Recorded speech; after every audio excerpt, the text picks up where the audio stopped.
pues buenas tardes a todos por estar aquí, por haber venido a escuchar a nuestra invitada de hoy, dentro del ciclo de charlas, conferencias, que como todos los años organiza el Foro Lacaniano de Valencia, en lo que es el espacio foro de los viernes, y titulado este curso bajo el nombre de Presentes Distópicos.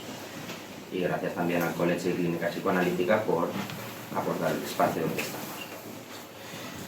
Y he de decir también, ¿no?, un poco a modo de reflexión, que es como me gusta empezar a veces, que es mi primera intervención pública desde ya la campaña electoral de abril del año pasado. Y bueno, pues lo cierto es que desde entonces, en todo este tiempo, he tenido la oportunidad de cerca otro de los poderes que representan los pilares de las democracias, que he estado por un lado en lo que es el poder legislativo, pero después también desde la Administración de Justicia, pues el poder judicial. Y es aquí donde he tenido la suerte de haber podido trabajar durante meses en el Juzgado de Violencia sobre la Mujer de Valencia y poder conocer de cerca a fiscales, jueces, funcionarios y entender mejor la importancia de la figura del fiscal, de la fiscalía, sobre todo, bueno, pues en este caso en materia de violencia sobre las mujeres. Y coincidir, y tener la suerte de coincidir con Susana Gisbert, que ha aceptado estar aquí hoy con nosotros para compartir reflexiones. Y es que hace poco, hace unos días, que se cumple el 15º aniversario de la Ley Orgánica de Medidas de Protección Integral contra la Violencia de Género, que ha servido, entre otras muchas cosas, para extirpar del ámbito privado una realidad desgarradora, descarnada, enmudecida y amordazada. Y es que en todo este tiempo he podido comprobar, atestado tras atestado, qué palabras describen esa violencia, y más allá del texto, parte del relato de estas mujeres. En este sentido he podido experimentar en estos años la distancia que de algún modo existe entre el discurso político, que trata de poner una problemática en la agenda, con ese malestar, y darle forma de norma, para dar una cobertura legal en lo institucional. Pero también, por otra parte, escuchar esos relatos particularizados, mujer a mujer, relatos singulares, que desde lo judicial se trata de dar con estas leyes una garantía jurídica que pueda dignificarlas, tanto en lo singular como en lo colectivo. Con todo, este malestar, como cualquier otro malestar, con el paso del tiempo va tomando cuerpo social, buscando un lugar, reconocimiento en lo institucional, una traducción legal. Es ahí donde, a mi modo de ver, reside ese activismo que se abre paso para dar cuenta de una existencia y del reclamo de una solución. Es la reivindicación. Creo que desde la política, como desde cualquier ámbito, hay que estar atentos y escuchar las subjetividades de nuestros tiempos, en esas formas nuevas que haya de contar las cosas, desde las nuevas formas, nuevos modos de decir, a través del arte, de la literatura. Y bueno, creo que aquí Susana Gisbert dará cuenta de ello. Ella es actualmente fiscal de Violencia sobre la Mujer de Valencia, fue fiscal del Tribunal Superior de Justicia entre el 93 y 2008 y portavoz de la Fiscalía Provincial de Valencia desde 2008 a 2019, puesto que dejó para recalar en la Fiscalía de Delitos de Odio. Esto en lo profesional. En lo vocacional es escritora, habiendo publicado varios libros que tenemos aquí: Mar de Lija, Descontando hasta 5, Remos de Plomo, Balanza de Género, libros de literatura, pero también textos académicos.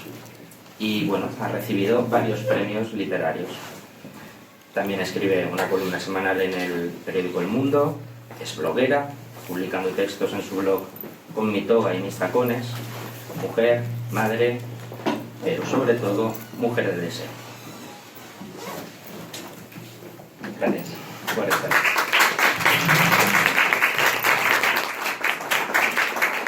Bueno, buenas tardes, muchísimas gracias por la invitación y por el llenazo, que eso siempre se siente una muy amparada. Gracias a Jordi por contar conmigo y gracias sobre todo por poder estar en un ámbito donde no voy a hablar de artículos del Código Penal, que esto se agradece muchas veces, porque cuando siempre tienes que explicar y hablar de lo mismo, y además el derecho, como os podréis imaginar, os sabréis, de unos cauces muy estrechos, sobre todo cuando hablamos para juristas, los juristas somos muy tontos, tontas, esto es así. Y muchas veces, no, es que eso ya no lo pone, somos como muy rígidos, ¿no? Entonces a mí me encanta y cada vez me gusta más moverme o hablar de estos temas en ambientes que se salen un poco del ámbito del derecho. Quizás por eso empecé a canalizar mis inquietudes, que siempre han sido muchas, por el ámbito de la literatura. Cuando me propusieron algo, bueno, también se me olvidaba decir que me he reencontrado con una calle que tiene, esto debe ser el karma o algo, ¿no? que tiene algo especial para mí, ¿no? Porque en esta calle nació mi abuelo, que fue alcalde de Valencia entre los años 34 a 36. Buenos años. Y bueno, esto antes pues yo no lo decía, porque mi madre me decía, en eso no lo cuentes, pero ahora pues lo cuento, porque está bien, ¿no? Esa calle que hay detrás de la Ciudad de la Justicia, que en su día era así como un descampado, pues la calle del alcalde Jesús Rico, era mi abuelo. Yo no lo conocí, pero era. ¿Y por qué digo esto? Pues porque me apetecía decirlo, no tiene más historia. Y ahora voy, pues eso, pues aquí es donde vivían y donde nació mi padre y sus hermanos.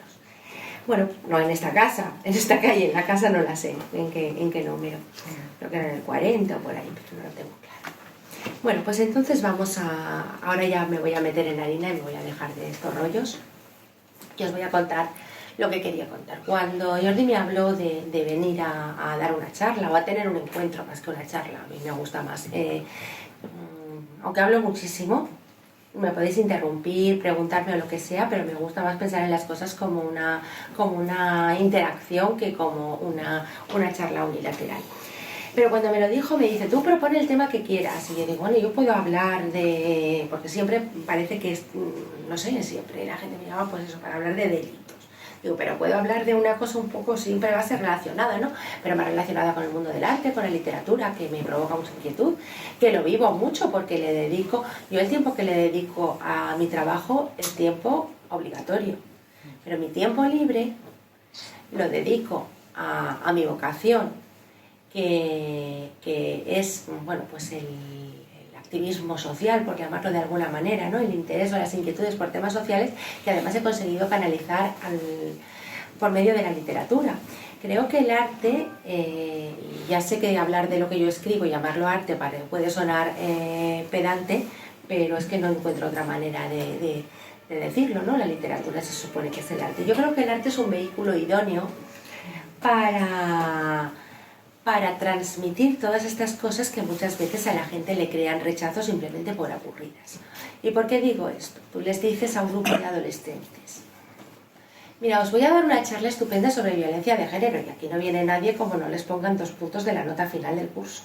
Esto es así. Pero sin embargo, pues es con un libro, se hace un taller, se hace una performance con danza. Mi hija, por ejemplo, que es bailarina, pues hace danzas, hacen performance contra la violencia de género, contra otros temas. También he visto gente, yo no tengo el don de pintar, ¿no? Pero gente que hace cuadros. El otro día, por ejemplo, fui a ver la obra de Ananda Danza, que es la despedida, que es que han hecho un espectáculo de danza con el tema de la violencia de género, y creo que es una manera de transmitir a gente que a lo mejor simplemente va por el gusto de ver bailar y de repente oír esos textos tan potentes, ver transmitir esas cosas de otra manera, te lleva a caminos que no habías buscado. Y yo lo que busco precisamente es eso. Yo lo que busco es enganchar a la gente por caminos que no se enteran. Por eso muchas veces cuando escribo me dicen el mensaje, digo, mira, vamos a ver, el mensaje está súper bien. Y sería ideal transmitirle un mensaje, el que quieras transmitir a todo el mundo, que bueno, pues hay que luchar contra la violencia de género, que esto es un problema de todo el mundo y demás. Digo, pero cuando escribes un libro lo primero que tienes que hacer es entretener. Porque si no entretienes, tu mensaje puede ser estupendo, pero como no van a pasar de la segunda página, pues nadie va a llegar a ese mensaje, ¿no? Y en esa línea es en la que me propuse. ¿Cómo me metí yo en esta historia de la literatura? Porque como me metí como me hice fiscal, pues bueno, fue un cúmulo de circunstancias, entre otras que yo quería hacer periodismo y no había periodismo en Valencia, es algo tan simple como eso. Nunca me he arrepentido de hacer derecho porque encontré en la vocación de servicio público a mí, mi padre era abogado, pero el ejercicio privado no me acababa de gustar, y cuando empecé a conocer el tema de, en realidad, como yo concibo la fiscalía o la judicatura, que es como un servicio público, me pareció una parte muy atractiva para desarrollar mi trabajo. Al principio, como nos pasa a todo el mundo, hice pues lo que te toca, te guste o no te guste, pero ya ahora, como tengo una edad, pues aparte de canas, pues tengo la posibilidad de elegir qué tema me gusta más. Y ya afortunadamente, desde que entró en vigor la Ley de Violencia de Género, me he dedicado en exclusiva, porque me lo puedo permitir por escalafón, a trabajar en esta materia. También he de decir que muchas veces me dicen, pero ¿podrías estar en instrucción? Digo, sí, podría estar en instrucción, incluso podría cobrar más. ¿Y por qué lo de cobrar más? Pues esto es un detalle que parece que no tiene importancia, pero la tiene. Para el que no lo sepa, las guardias de violencia de género se cobran exactamente a la mitad que las guardias de instrucción. Esto es, recibir a detenidos que quitan botellas de colonia en el Corte Inglés se paga exactamente al doble que recibir a víctimas de violencia de género. ¿Por qué? Pues esto yo, como ha hecho Jordi, también lo dejo en el aire para la reflexión. Porque se habla muchas veces del compromiso y tal, pero en estas pequeñas cosas no está el compromiso. Yo noto también en mi vida diaria como fiscal, cuando todavía tengo la toga puesta, que la gente ha dicho muchas veces que la judicatura y la fiscalía somos conservadores. Y esto es una verdad como un templo. Luego, pues bueno, no quiere decir que nuestras resoluciones sean conservadoras. Se supone que somos objetivos, imparciales, y cuando escribimos o cuando tomamos una decisión, nuestro deber es hacerlo de una manera objetiva. Pero sí que es verdad que todavía queda... Pensemos que estamos hablando de una carrera en que legalmente hasta el 28 de diciembre de 1966 las mujeres no podían formar parte. Y claro, si no podían formar parte legalmente hasta el 28 de diciembre de 1966, os voy a hacer referencia a otro pequeño detalle.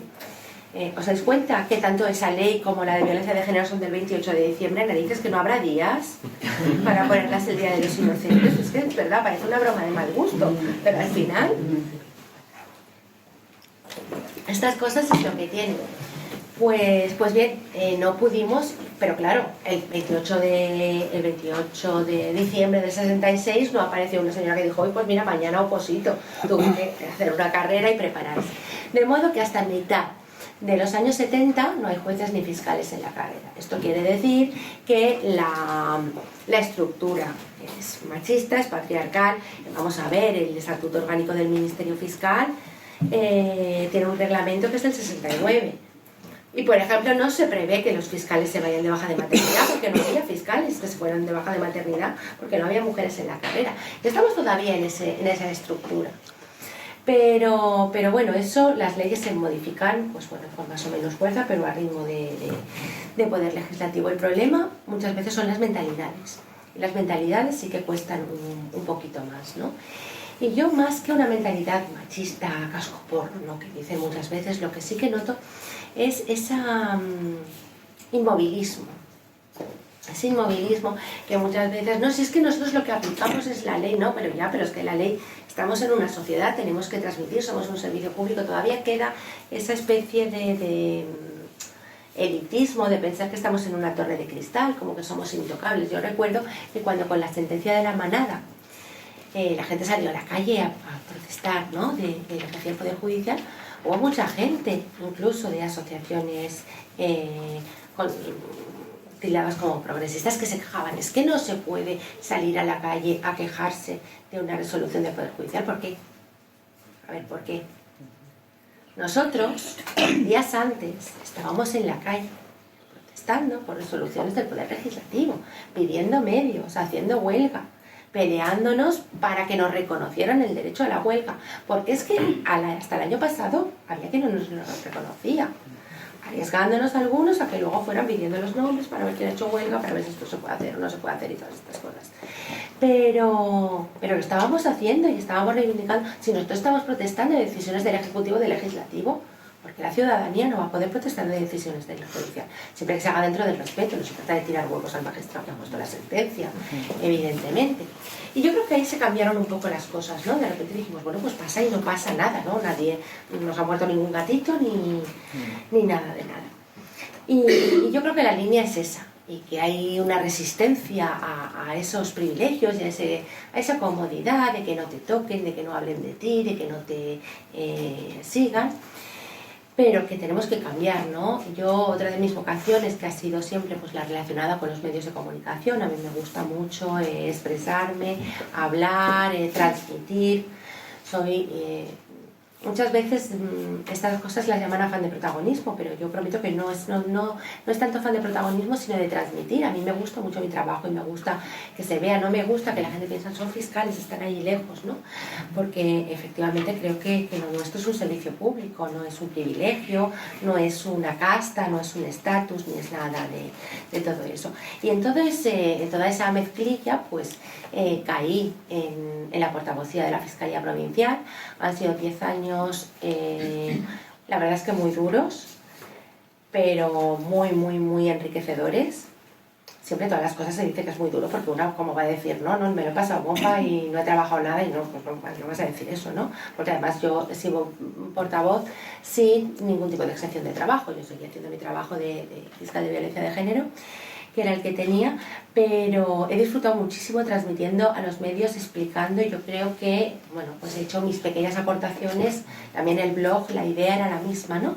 Explicar qué es lo que hacemos, que no somos gente extraña, que no estamos siempre hablando en latín, ni subidos a un estrado, que no tenemos mazo, por ejemplo.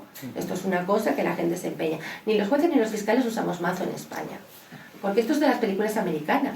Aquí lo que se usaba es una campanilla.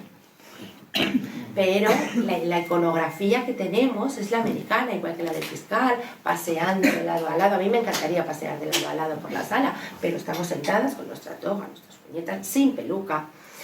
Y todas estas cosas yo creo que hay que contarlas, ¿no? Esta es la parte, pues bueno, más o menos anecdótica, pero creo que la realmente importante es contar a la gente que el Ministerio Fiscal no es ese señor o esa señora del moño mala con tacones y que acusa al inocente normalmente en las películas, sino que afortunadamente en nuestro país pues tiene una función muy importante, que es la de, no es ser exactamente, a veces es como el abogado del Estado, no. El fiscal es como el abogado de la ciudadanía. Entonces, claro, a la ciudadanía, como sociedad, nos interesa que se persiga al culpable, pero también que se proteja al inocente, que se proteja. Y luego tenemos una parte del trabajo que es apasionante, que es la de proteger a las víctimas y a las personas vulnerables. Aquí entran las víctimas de violencia de género, aquí entran las víctimas de delitos de odio, que cada día se están viendo más. Aquí entran los menores, las personas con discapacidad. Y todas estas cosas, pues yo creo que es muy interesante contarlas, y además, pues bueno, quienes trabajamos aquí tenemos el privilegio de tener un palco de situaciones de la vida que la gente normalmente no ve, ¿no? Y yo creo que no es que es una suerte, sino que es una responsabilidad, y aquí entro en lo que quería decir. A mí me gustaba mucho, y digo que me gustaba mucho porque yo creo que luego me lo robaron, o alguien me leyó el pensamiento, me abdujo las ideas, pero me gustaba mucho hablar de un término de responsabilidad social que me parecía muy chulo. Pero me encontré con que luego las empresas, no digo que me lo copiaran a mí, pero pues la casualidad, las empresas lo han utilizado pues para lavarse la conciencia. Yo dedico X dinero a obras sociales, lo que era la calidad de toda la vida, para que nos vamos a engañar. Y entonces pues soy súper guay y tal. Yo creo que la responsabilidad social no es eso, pero no voy a entrar en lo que hagan las empresas porque más vale que lo dediquen a eso que lo dediquen a otra cosa. Tampoco me voy a poner yo muy exquisita con esto. Pero yo, de la manera que vi responsabilidad social, era que las personas que tenemos, por nuestro trabajo, por nuestra formación, por la suerte que hemos tenido en la vida de tener acceso a determinadas cosas, conocimiento de temas que debe saber la sociedad, tenemos la obligación de transmitirlos. Yo podría escribir cómics, no sé, pues dedicados a hablar de cualquier otro tema. No es que no se me ocurre otro, pero vaya. Pero yo creo que, bueno, aparte, sí, he tenido la suerte de, vamos, no es que pueda dejarme yo lo de la fiscalía para dedicarme a escribir, pero bueno, tengo la suerte de tener una cierta repercusión y ya haber conseguido una cierta red de difusión. Pues yo creo que mi obligación en contraprestación es devolver eso en forma de acción social, ¿no? Y creo que la literatura es una forma óptima de acción social. Yo lo he vivido, por ejemplo, sobre todo con Descontando hasta 5, porque los libros de relatos cuesta mucho más introducirlos, ¿no? Ahora ya la gente empieza desde que un premio Nobel era una relatista, desde que empezó a hablarse de Lucía Berlín y demás, ya los relatos tienen un poco más de crédito, porque antes parecía que escribíamos relatos los que no éramos capaces de escribir una novela. Pero cuando escribí la novela, porque todo el mundo, yo escribía relatos, siempre había escrito relatos, pero todo el mundo me decía, ¿cuándo vas a escribir la novela? Como diciendo, ya, cuando te vas a hacer mayor, ¿no? Que eres como corta. Y dije, pues voy a escribir la novela, venga. Y escribí Descontando hasta 5.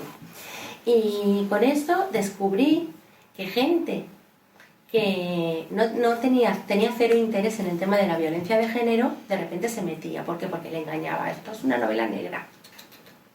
Y eso ya mola. Y luego ya pues se metía y descubría cosas que se daba... A mí me gusta hacer a la gente pensar, no sé si lo consigo, pero mi intención... Sí, lo consigues. Mi intención siempre es esa, ¿no? Y también me gusta luego testar qué efectos produce lo que yo escribo, lo que yo hago en la gente.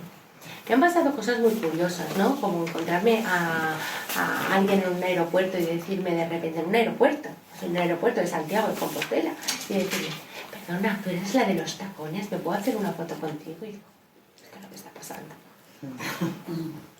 Era pues eso, una chica estudiante de Derecho que leía mi blog y le gustaba, y por la razón que sea, entonces empiezas a pensar, jolín, lo de la responsabilidad social me lo tendré que tomar en serio, porque estoy llegando a sitios que no pensaba. Pues cuando de repente un periódico como El Mundo te llama y te dice, mira, es que nos gustaría que tuvieras una columna pero con foto, y yo digo, y entonces hablé con una amiga mía periodista y dije, ostras, una columna con foto, eso es lo más, eso ya no es que escribes una columna tal, que escribes de vez en cuando, es que tienes tu espacio y el papel es muy caro, el papel físico, dice, ya no es un digital, es que eso, y bueno, con foto ya es, digo, ostras, pues ya. Y todas estas cosas que te van pasando, dices, ostras, pues tendré que hacer cosas que merezcan la pena, ¿no? Porque si ya empiezan a confiar en mí. Eso me pasó también, yo al principio, mi primer libro, Mar de Lija, lo autoedité. Pero cuando de repente empiezan a aparecer editoriales que confían en ti, dices, caramba, pues tendré que hacer, ya te digo, algo que valga la pena, el dinero que se han gastado, por lo menos en imprimir todo esto. Y en eso estamos. Entonces, bueno, pues decidí darle un poco la vuelta y tratar de testar qué efecto provocaba lo que yo hacía en gente. No se puede hacer una cuestación absoluta, y supongo que a quien no le guste pues no me va a llamar para contármelo, aunque de vez en cuando recibo... Pero sobre todo son por las cosas que escribo, por los artículos sobre la violencia de género y tal, vamos, incluso tengo un hater propio, ¿no? Que además mi hater propio me persigue físicamente. La verdad es que, bueno, pues hay que pensar las cosas como son. Esto no lo puede decir cualquiera. O sea, a mí no solo me insultan por internet, es que viene en persona a perseguirme. Pero vamos, no pasa nada. no pasa nada, no me voy a decir es que es una cosa terrible, pues me tira un poco de lata, se pasa con su, lo habréis visto en la tele, se pasa con su de estos feminazis y ya está, ¿no? Además yo creo que se paseaba hasta un momento, porque además era un tipo que estaba condenado, ¿no? Por el juego de violencia, que pero la acusación, evidentemente si me tenía manía era por algo, aparte de porque ponía cara a la violencia de género, pues la mayoría de mis compañeros no son visibles, pero aparte era por eso. Pero un periodista que es amigo mío, claro, tal tipo de portavoz, pues al final se hace algunos amigos, enemigos también, pero se hace amigos, pues sabía que lo que pasaba. Y entonces se puso, cuando él estaba haciendo un directo con La Sexta, hablando de corrupción, que no tenía nada, que le estaba peleando estos feminazis, y no cuentas lo mío, y se volvió y con toda su tranquilidad le dijo, lo tuyo que es que estás condenado 3 veces en el juzgado de violencia, que ellos cortaron la emisión, todo, pero bueno, fue una manera en la que por lo menos su actividad ahora se dedica a insultar en privado, en las cosas y tal, pero estas actividades públicas pues no las hace. Esto lo contaba como anécdota, pero tampoco tiene mayor importancia, ni es decir, es que estamos perseguidos. Yo he visto a blogueras que dicen que es insoportable. Vamos a ver, pues no lo leas. Tampoco nos podemos poner ahí como si fuéramos la gente que ha luchado de verdad por la libertad de expresión, que se ha ido a guerras, que tal, es una cosa, pero que bueno, que te digan de todo menos bonita por algo que escribes, mientras no te hagan nada, pues bueno, pues no es agradable, pero tampoco es para creerse Dios con pandereta. Y a mí me parece mucho más interesante, pues eso, testar los efectos positivos. Yo, una de las primeras cosas que me pasó cuando escribí Mar de Lija, que es un conjunto de relatos que hablan de igualdad, la gente me relaciona mucho con la violencia de género, pero yo escribo mucho de igualdad, de cualquier vertiente de la igualdad, tanto la igualdad de género como la igualdad por orientación sexual, por raza, por etnia, hablo de discriminación de muchos sentidos. De hecho, mi madre, que es mi mayor fan, como no podía ser de otra manera, que tiene 95 años, me dice siempre, nena, hija mía, es que siempre te sale una maltratada o un homosexual. Digo, hija, ¿qué voy a hacer? Pero hasta el punto que gané un premio, el Vila de Mislata, con un relato sobre memoria histórica, y me dijo, nena, esto no lo has escrito tú. Digo, porque soy mujer. Y esto es así. Bueno, pues uno de los primeros efectos que fue nada, al cabo de pocos días de haber presentado Mar de Lija, fue que me escribió una amiga, en realidad es la madre de una amiga de mi hija, pero bueno, ellas tienen mucha relación y nos hemos tenido mucho contacto, y me mandó un WhatsApp y me dijo, me acabo de dar cuenta de lo que le pasaba a mi madre. Que mi madre era una persona que estaba siempre triste, que estaba tal, y me he dado cuenta que es como un personaje que dice, la lástima es que he llegado tarde, porque mi madre ya no está. Dice, pero si yo me hubiera enterado la hubiera podido ayudar. A ti te dicen esto y dices, ostras. Pero bueno, en el caso de ella, no, lamentablemente no pudo llegar, pero bueno, si le volviera a pasar llegaría. Pero me pasaron más cosas. Una amiga mía que está en una asociación que trabaja con víctimas de violencia de género, me llamó y me dijo, mira, tenemos una chica que está con nosotras, que lleva varios años, es una persona con un título universitario, con un buen trabajo y tal, que siempre ha tenido y nunca está en la asociación, pero nunca ha querido denunciar. Y dice, después de leer un relato tuyo, me ha dicho que ha decidido denunciar. Y empiezas a decir, caramba, caramba, carambita, ¿no? Y son pues cosas que pasan, y entonces decidí, pues digo, voy a mirarlo al revés. Vamos a ver qué es lo que pasa cuando una mujer que ha sido maltratada lee el libro, qué efecto le produce, si cree que está bien llevado a la práctica. Y entonces hablé con Marta. Os voy a contar la historia de Marta porque creo que merece la pena. Yo soy muy rollera, y cuando digas que me paso me dices, está pasando el tiempo. Pero la historia de Marta yo creo que vale la pena compartirla. Yo a Marta la conocí en un programa en la cadena SER, en que bueno, pues hablábamos de violencia de género, estaba Mónica Oltra para hablar de la ley valenciana, estaba yo pues por circunstancias de la vida, y estaba esta chica, estaba creo que Ana Yuk, que hablaba de la ciencia y la mujer y demás, y estaba esta chica que era una mujer, una mujer que ha sufrido maltrato durante mucho tiempo, pero que no quería que saliera su cara y además su voz salía distorsionada. Yo cuando la vi, por supuesto que nosotros nos dejó verlas, ¿no? Nos hicimos una foto que no pudimos publicar, hemos publicado posteriormente, y nada más me vio y me dijo, ay, tenía unas ganas de conocerte, y digo, ¿a mí? Sí, porque yo he leído, porque me han hablado, tal. Dice, ay, tenía una ilusión, y digo, fíjate tú, yo... y bueno, estuvimos hablando, y le dije, pues mira, ya si te hacía tanta ilusión, digo, solo te pido una cosa, que la próxima vez puedas dar tu cara y tu testimonio públicamente. Cuando, me voy a emocionar, ya lo digo, cuando presenté Descontando hasta 5, Marta ya se había leído Mar de Lija. Cuando leyó Mar de Lija me dijo que le gustó mucho, que se había sentido muy bien leyéndolo, y cuando se enteró que presentaba Descontando hasta 5, descolgó el teléfono y me dijo, voy a cumplir la promesa que te hice y me quiero sentar en la mesa contigo a presentar el libro. Y era una de las presentaciones que hicimos en su pueblo. Además, fue ella la que se sentó y formó parte de la mesa. Luego ha salido en el periódico, ha dado su testimonio, se ha dedicado a hablar de mujeres, y además la historia de Marta es especialmente importante darse cuenta, porque Marta no fue bien tratada por el sistema. Marta confió en el sistema, pero el sistema no le respondió. El maltratador de Marta fue absuelto en su día. No obstante, ella nunca dejó de confiar en el sistema, siguió yendo al centro Mujeres, donde le habían proporcionado las ayudas, siguió luchando porque al maltratador le quitaran la custodia de su hija, le era mucho más difícil al no estar condenado, pero efectivamente siguió confiando en el sistema y al final, aunque él no está condenado, sí que está privado, ha estado privado del régimen de visitas. A mí esa niña vino y me dio un abrazo cuando... Yo no he llevado su caso, pero sí que pues, he hablado con ellas, la he acompañado, nos hemos hecho amigas, ¿no? Y esa foto de la que hablaba, que nos hicimos, en su día me la regaló la nena de Marta, que se llama Martita, con un marco que había hecho ella, con cartón y demás, ¿no? Y dice, jolín, pues bueno, va a ser que sí vale la pena, ¿no?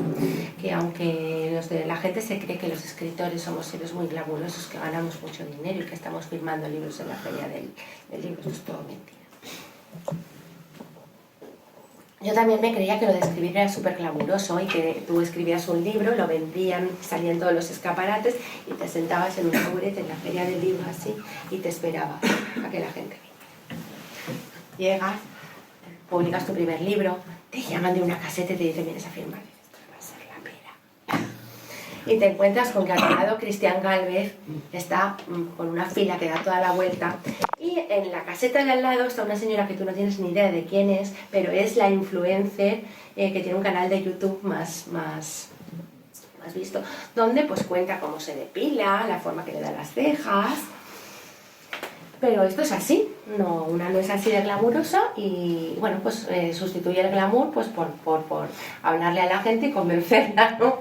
de otra manera, que también está bien. Yo hasta he pensado hacerme un canal de YouTube y te lo dejo, pero es que eso no lo sé usar.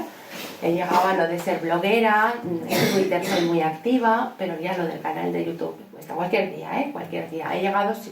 Sí que he llegado a hacer, me pidió un youtuber que hiciera una entrevista con él, y a mí en principio eso me daba mucho reparo, ¿no?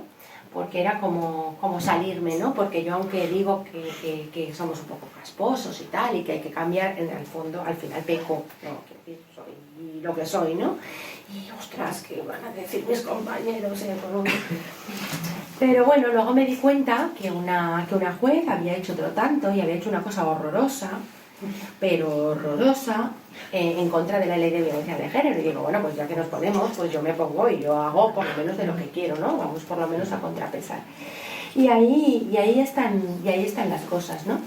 Os contaba la historia de Marta, a propósito de Descontando hasta 5, y ahora os voy a contar otra historia que ya fue de este libro, para que cada uno, porque luego se enfadan entre ellos, ¿no? En Descontando hasta 5 fui a presentarlo a Cáceres. Todos mis libros los he presentado en Cáceres porque tengo muy buenos amigos y me quieren mucho. Entonces yo me fui a Cáceres y un compañero mío, que también me quiere mucho y no se pierde una presentación si voy, y compró el libro y lo compró, dice, dedícaselo a mi sobrina porque le encanta leer, o sea, él no pensaba que fuera por ninguna otra cosa el fiscal. Total que se lo regaló a su sobrina porque le encantaba leer y me mandó un mensaje, pues como 2 semanas más tarde, un mes, y me dice, te voy a contar lo que me ha pasado porque creo que te gustará saberlo. Dice, mi sobrina se ha plantado en casa y ha dicho que después de leer el libro se ha reconocido y que no lo aguanta más, que nos tiene que contar que es víctima de violencia de género y que ya ha denunciado. Imaginaos mi compañero fiscal como yo. Y no tenía ni idea, ni él ni nadie, ¿no? Le había regalado el libro porque le gusta leer. Entonces ahí vamos, ¿no? Pues bueno, vamos a meter porque te gusta leer, porque te gusta la literatura y a lo mejor sacamos eso. ¿Que eso a lo mejor pasa una vez al cabo de las 1000? Pues estoy segura de que sí. Pero solo con una vez que pase, pues vale la pena escribir Los Pilares de la Tierra 4 veces, para que nos vamos a engañar. Y bueno, yo ahora os voy a contar la historia de Contando hasta 5, no os voy a contar la historia para haceros spoiler, pero sí os voy a contar por qué surgió. La historia, bueno, salen mis amigas, yo siempre saco a mi gente, de hecho la reuní antes y les dije, vais a salir en mi novela. Os guste o no, vais a salir en mi novela. Digo, ninguna, o sea, quiero decir, no es una historia real que haya pasado a ninguna de mis amigas, pero las anécdotas que se cuentan, la manera de reaccionar, son personas absolutamente identificables. O eso pensaba yo, porque me encontré con que luego otras amigas de tal, hay una anécdota que hasta 10 personas me han dicho, ¡ostras, qué bien que has sacado lo que nos pasó juntas! Bueno, pues si yo a todos les digo que sí, ¿para qué les voy a dar el disgusto que no eran ellas? Las cosas son así. Pero al margen de eso, yo tenía mi historia en la cabeza y la tenía en la cabeza a partir de que me pasó una cosa. Yo tengo varios grupos de activismo. En este caso era un grupo de activismo que teníamos por redes y por WhatsApp, aunque los vemos de vez en cuando, pero muy de vez en cuando, con gente de diversos puntos de España. Una de mis amigas, que es abogada de violencia de género y vive en las antípodas españolas de Valencia, más o menos, para que nos hagamos a la idea. Pues bueno, hablamos todos los días. Y un día nos envía un audio donde dice, mirad que no sé qué hacer, que tengo una amiga que está en su casa, que su marido la persigue, que no sabe cómo tal. Y digo, pero como que no sé qué hacer, si sabe qué hacer de sobra. Al cabo de 2 minutos llega un audio que dice, mi amiga soy yo. Yo primero me quedé de pasta de boniato, luego intentamos hacer lo que podíamos por ella, pero de repente pensé, madre mía, yo que me creía que detectaba a una mujer maltratada a 1000 kilómetros a la redonda, y la he tenido aquí a mi lado hablando conmigo todos los días, y no me he dado ni cuenta, ni yo ni ninguna de mis compañeras que nos dedicamos al activismo de la violencia de género. Imaginaos si esconden las cosas. Y de ninguna manera no nos habíamos dado cuenta, pero es que es más, no sabíamos que tenía pareja. No teníamos ni idea que tenía pareja. Y cuando pasó el tiempo, le pregunté, ¿pero cómo es posible esto? Dice, mira, yo cuando hablaba con vosotras me gustaba inventarme a una persona que no era yo. Dice, yo era yo, o sea, mis inquietudes eran las mías, pero yo no quería que supierais que yo era esa desgraciada, lo dijo así, no me gusta esta palabra, pero ella se definía a sí misma así, y yo era esta desgraciada que le pasaba esto. Dice, me ha costado mucho, y además luego cuando nos contó que además tenía un hijo que tampoco lo sabíamos, pensaba que no le íbamos a perdonar por habernoslo ocultado.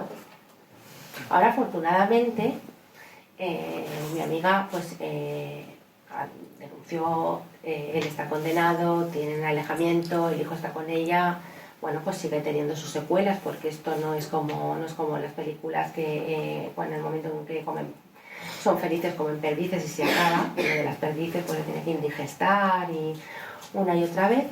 Pero sí que es verdad que ha empezado su camino y está ayudando además a muchas mujeres.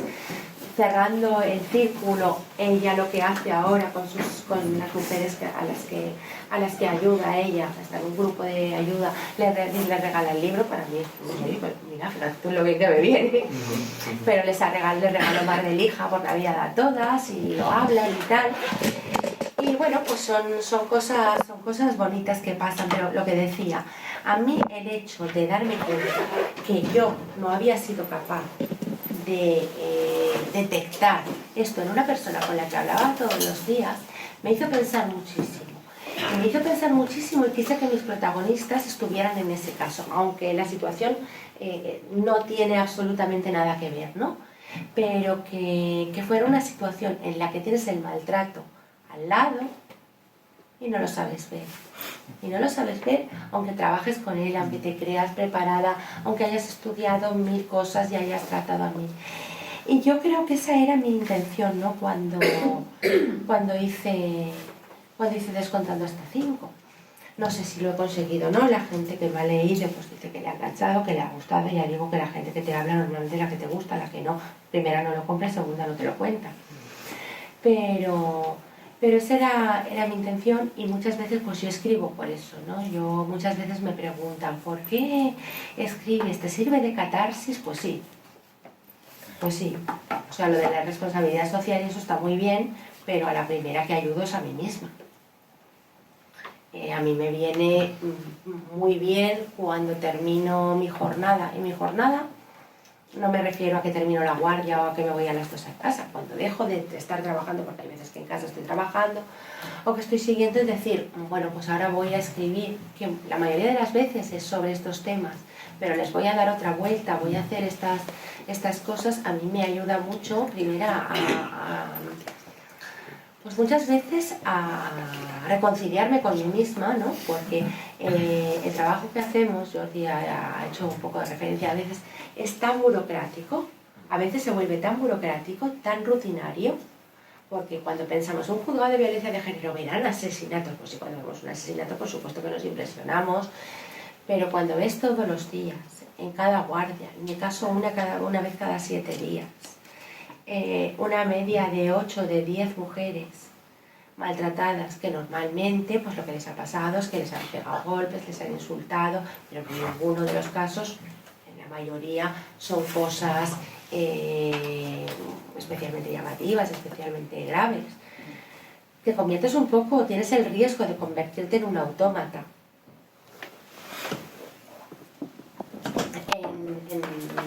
En interiorizar estas cosas como normales, en normalizarlas. Y yo siempre lo digo, que el día que me parezca normal o burocrática cualquiera de esas cosas, ese día colgaré la toga. Y también se lo he dicho a mis compañeras, digo, si me veis algún día que siento que estas cosas son como normales, digo, pues me hacéis algo, me llamáis la atención, o directamente llamáis a los loqueros y que se me lleven, ¿no? Pero creo que esto que llaman el síndrome de burnout, que no sé cómo se pronuncia, pero lo de estar quemado es una cosa que puede pasar y que tenemos que huir, ¿no? Y a mí, pues precisamente para no quemarme, ¿no? A modo de bombera, me resulta muy gratificante escribir. También me resulta muy gratificante hacer otras cosas, pero como hacer ballet, pero a mi edad tampoco puedo dedicarme a hacer exhibiciones al respecto. Pero la verdad es que son cosas bueno, pues que vienen muy bien y que luego cuando ves que la gente te responde, que te cuentan estas cosas, que te dicen yo he salido, que te dicen tal, que mi amiga a la que le dediqué ese libro ahora les regala mis libros a otras compañeras, que por ejemplo el Ayuntamiento de Cáceres, he dicho que en Cáceres tengo muy buenos amigos, pero el Ayuntamiento de Cáceres el Día de la Violencia de Género lo que hicieron es una lectura de relatos, que si queréis os leo alguno, una lectura de relatos cortos míos representados.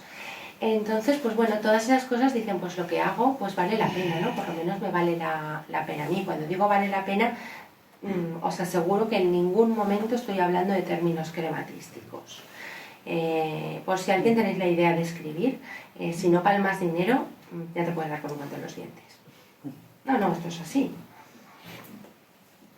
Pero el otro día leí una estadística que solo el 20% de los escritores ganan al año escribiendo más de 1.000 euros. Al año, porque los derechos de autor se cobran. Pero bueno, tiene otras compensaciones que son estupendas, ¿no? Y a mí la verdad es que me vale la pena, y además, pues bueno, cada día pasan cosas nuevas. Lo último que he hecho, bueno, lo último que he hecho no es lo penúltimo, porque lo último que he hecho es una novela que voy a presentar el 28 de febrero, que es novela también y que retoma personajes de Descontando y un poco la idea de ahí, que responde además a... Tengo un editor muy resalado que me pone retos, y en una presentación me dijo: ¿a que no eres capaz de hablar en nombre del maltratador y de hablar como un maltratador en primera persona? A mí no se me pueden poner retos, que yo soy una chula para esto. Y entonces dije, bueno, pues vas a ver, ¿no? Y ahí el 28 de febrero bautizamos a la criatura. Pero bueno, la anterior a esa fue otra majadería que me dio. A mí llegó un momento en que me di cuenta que, bueno, no lo sabía, ¿no? Pero me di cuenta que había que hacer algo más, que no vale con ir diciendo todo en todas partes. La educación es la vacuna contra la violencia de género, que está muy bien, queda fenomenal. Pero yo, de hecho, vamos, es lo que dije en la comparecencia en el Senado cuando fui candidata a magistrada del Tribunal Constitucional, que quedó muy bien, pero no me eligieron, o sea, fijaos.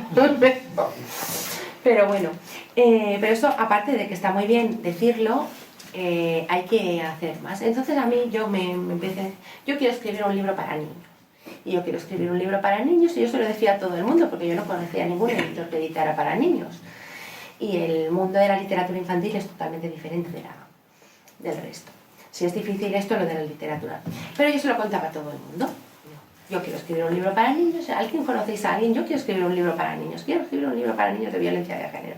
Hasta que un día, tan pesada fui, que una amiga me dice: pues mira, yo tengo un primo que no es primo, pero es un chico de mi pueblo, ¿qué tal? Que tiene una editorial que, si eres capaz de escribir en valenciano, parece que hace estas cosas. Digo, vamos para allá. Quedé con él. Efectivamente nos entendimos en un nanosegundo, y de hecho contrató la escritura de Caratrista, que es mi novela juvenil, sin haber escrito una línea. Yo solo le dije: yo quiero escribir una novela juvenil sobre violencia de género. Supongo que tendría la prevención de mirar quién era yo y mirar algo en internet. No me lo dijo, pero estoy segura que lo hizo. Y me dijo ella, es más, me dijo una cosa: que esto nunca te pasa siendo escritor, y eres un adelanto. ¡Ostras! No, porque... pero bueno. Pero sí, lo dijo. Y bueno, pues escribí Caratrista en valenciano. ¿Y por qué os cuento esto? Ya digo que porque me da la gana, pero no solo por eso, sino porque me di cuenta que se pueden hacer más cosas que decir que la educación es la vacuna contra la violencia de género. Es absolutamente maravilloso ir a institutos y, porque bueno, esto lo hace la editorial, lo hace la Biblioteca Valenciana, ¿no? Por ejemplo, también ha acogido a varios escritores, y vamos a hacer talleres, en la Feria del Libro también hacemos talleres para niños, a propósito para fomentar la lectura y otros temas. Y estar con niños, bueno, en mi caso el rango de edad de mi libro son a partir de 10 años, pues hasta el bachiller, ¿no? Y contarles y explicarles y atenderles y ver qué te han leído. El otro día en el Instituto de Borriol, en Castellón, un chico levantó la mano y dice: ¿cómo se llama la madre de Caratrista? Y digo: yo qué sé. Dice: ¿a qué se llama Marta? Idea. Se llama Marta, y yo lo he puesto en el examen y me ha puesto la profesora que no. Y yo, un compromiso y madre. Oye, que se llamaba Marta, que me buscó, y en la página 174 estaba, y el chico le ha puesto un 10, porque yo dije que es verdad que se llamaba Marta, pero me lo enseñó.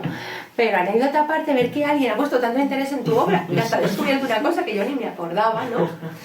Entonces es muy chulo. Luego también pues te encuentras de todo, te encuentras críos porque supongo que repiten las cosas que le dicen sus padres, ¿no? Y te dicen, pues mi padre me ha dicho que la violencia no tiene género y que las feminazis son unas no sé qué. Pero bueno, pues le dices... yo siempre intento bromear porque creo que a veces es más...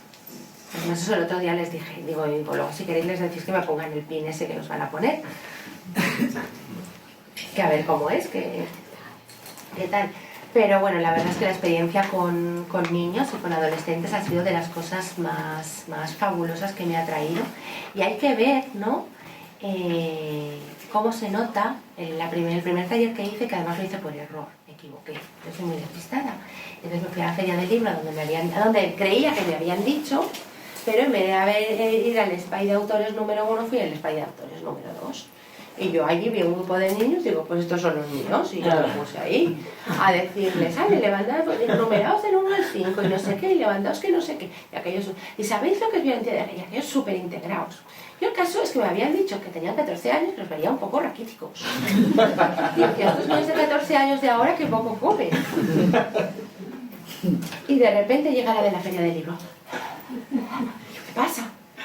No es tu grupo, que estos vienen a hablar de no sé qué. Y yo, madre mía. Bueno, pues fijaos que cuando termino me voy corriendo a mi verdadero grupo, con aquel me apaño como puedo, y entonces viene corriendo la profe de estos niños y me dice, mira, es que hemos hablado con los de la feria del libro para que nos termines el taller este que has empezado y que no estaba contratado, porque les ha gustado muchísimo y además porque es que resulta que hay una nena de la clase que su padre maltrata a su madre y que entonces pues bueno, los demás han dicho pues es lo que le pasa a ella y tal. Y dice, fíjate tú la casualidad, el karma, ¿no? Lo que hace. Y eso, pues todas esas cosas pasan, ¿no? Y pasan pues cuando una, pues bueno, traspasa un poco el mundo de la toga, que está bien, no es tan aburrido como la gente piensa, solo hay que darle una pequeña vuelta y pues lo traslada al papel, o lo traslada, pues ya digo que si pudiera, pues lo trasladaría al baile, a la pintura o a cualquier otra cosa, pero esto es lo que se me da un poco mejor. Por último, si queréis os cuento que también es curioso por qué me decidí a escribir, porque todo el mundo dice, ¿escribías toda la vida? Pues la verdad es que sí escribía toda la vida. Pero una cree que lo de ser escritor es una cosa así como atormentada que sale en las películas y que no sabes cómo traspasas esa fase entre ser persona que escribe y ser escritor.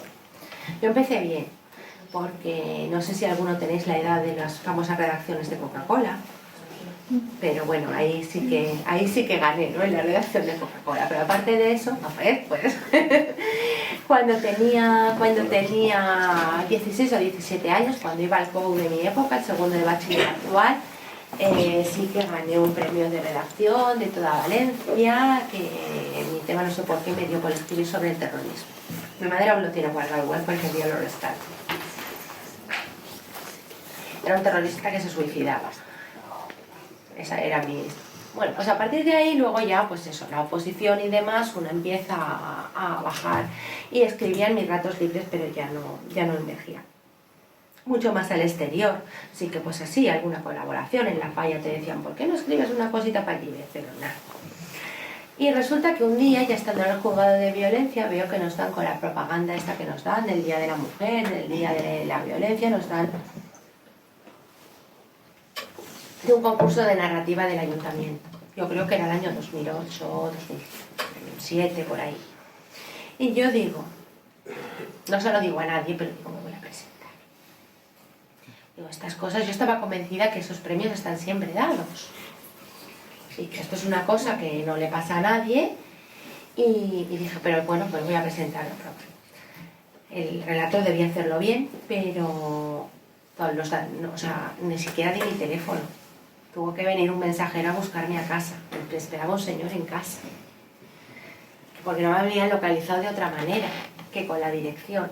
Os estoy hablando en los móviles, ya no eran lo que son ahora. Pero yo no había dado ni mi correo electrónico ni mi móvil. Y había quedado finalista y digo, ¡ostras! Claro, mi marido no entendía nada. Dice, ¿qué hace un señor aquí en la puerta del ayuntamiento? ¿Qué has hecho? Entonces eso fue un poco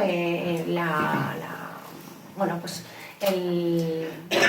el disparo de salida de decir, bueno, pues oye, escribes y parece que pasa, no gané ese año, pero gané el siguiente, el del ayuntamiento. Y a partir de ahí la verdad es que he tenido suerte, porque en la vida para que te salgan las cosas bien hay que tener suerte. La gente se cree que vale mucho, pero en realidad hay que tener suerte, aunque a la suerte haya que ayudarla, pero no, nunca nos podemos creer. Yo lo digo con la oposición siempre.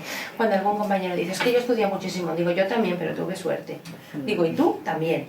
Porque yo estoy segura de que hay gente que sabía tanto como yo y que por la circunstancia que fuera no aprobó. Bueno, pues eso, al año siguiente de eso, yo he tenido suerte y gané varios concursos, eso me ha avalado un poquito, pues para que alguien confiara en mí, y una cosa trae la otra. Acabé cayendo en un taller con Rosario Raro, no es una escritora bastante conocida, en la editorial Planeta, no sé si la conocéis, que me dijo, tú tienes que publicar algo con todos esos relatos que tiene. Y eso fue Mar de Lija, y a partir de ahí, pues bueno, una cosa trae la otra. Y tengo ya, pues voy para el 6º hijito de estos, más los que tengo colectivos, más otro que estoy de camino, más uno que contrato este verano, más cosas. Y ahí seguiremos, tengo mi blog, con mi toga y mis tacones, podéis visitarlo todos. y eso, pues son las cosas que yo hago y de las que me gusta salirme, de ese entorno de la judicatura a el entorno de la literatura y del arte, que es mucho más libre y mucho más diferente, ¿no? Pero creo que son vasos comunicantes, que nunca dejo de ser la artista, que digo yo, que escribe cuando estoy haciendo juicios, ni mientras estoy escribiendo tampoco puedo dejar a la fiscalita que llevo dentro. Porque además hay veces que protesta, ¿no? Cuando escribí Descontando hasta 5 estaba muy enfadada mi fiscalita interior, porque me decía, oye, porque hay una fiscal, y me decía, pero tía, pero sácame más, que no tengo una mierda de papel. Y nada, esto es lo que os quería contar. Os he metido un rollo de muchísimo cuidado, pero seguro que, o no, que queréis preguntar algo o comentar algo. Sí, abriremos el turno de preguntas. Lo del relato, si quieres, ahora se puede... Sí, claro, sí, os leo un relato. Os voy a leer un relato, como además en este libro hay microrelatos, que eso es muy cómodo, porque como son cortitos, y os voy a leer pues uno que me gusta a mí especialmente. Incluso me vengo arriba y os leo dos. Hay uno que se llama, os voy a leer de 2 temas, ¿no? Uno se llama Flores para ella. Si lo encuentro. Vale. Y dice así, y luego para que no os cortéis mucho las venas, leeré otro un poco más.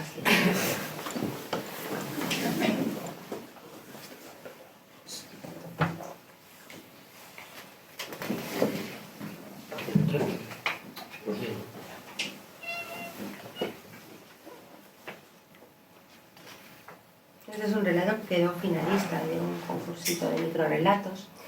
Se llama Flores para ella y dice así. Cuando se conocieron, le regaló flores. También le regaló flores cuando le pidió matrimonio y por cada aniversario. Y le regalaba flores cada vez que se peleaban y en cada uno de sus ingresos en el hospital. Hasta el día que ella la rechazó. Entonces, él se aseguró de que no volviera a hacerlo. Ese día le regaló claveles rojos, dispuestos en círculo con una cinta negra que rezaba: tu esposo no te olvida. Y ella no pudo rechazar sus flores.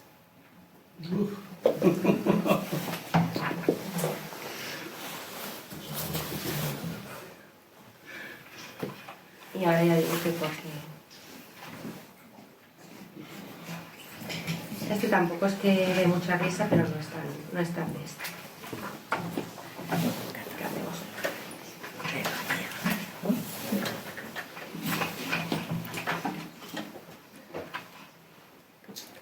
Se llama La letra.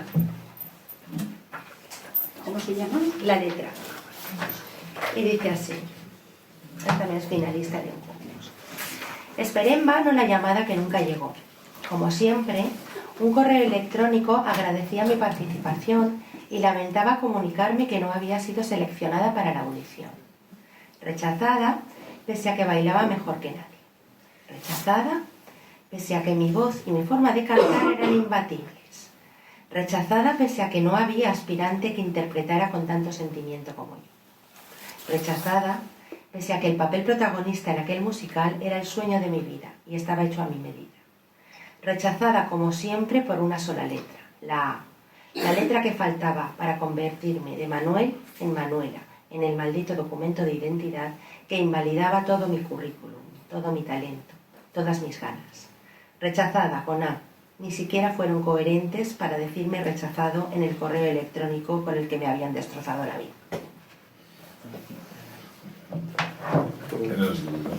¿Eh?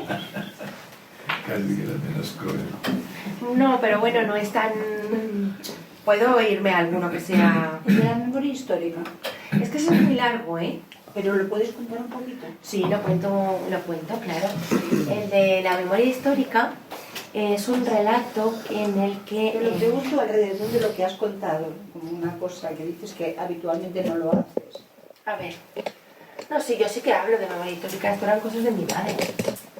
Normalmente sí que acudo al tema de la memoria histórica. Ahora, por ejemplo, quedé finalista en el concurso de relato histórico y la época que había elegido, que ese no está publicado aún, pero se publicará, fue el bombardeo de la guerra civil del Mercado Central de Alicante. Este, que ya digo que es un poco largo, se llama Salvar al soldado Peris. Y es un relato que, bueno, lo que cuenta está desarrollado de manera que cuenta es una señora muy mayor que todavía no ha encontrado dónde está enterrado su marido, ¿no? Pero bueno, se parte desde el leitmotiv que lo mueve es un soldadito de plomo que se salvó de una entrada y registro que hicieron en su casa, donde su marido, que era coleccionista de soldaditos, tenía. Y no sigo porque si no, pues hago spoiler. Y si queréis puedo intentar buscar uno que sea un poco más gracioso para que no veáis que de vez en cuando tengo incluso sentido del humor. No, además, la diferencia entre este libro y el anterior es que en el anterior yo creía que había que ser una persona como muy densa, ¿no? Muy seria, muy tal. Y aquí de vez en cuando me permito hasta que las cosas sean graciosas, ¿no? A ver si está... Es que hay...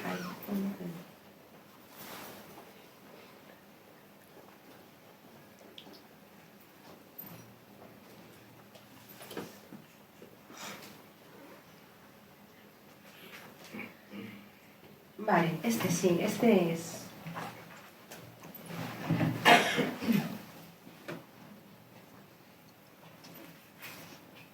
Este tiene su punto.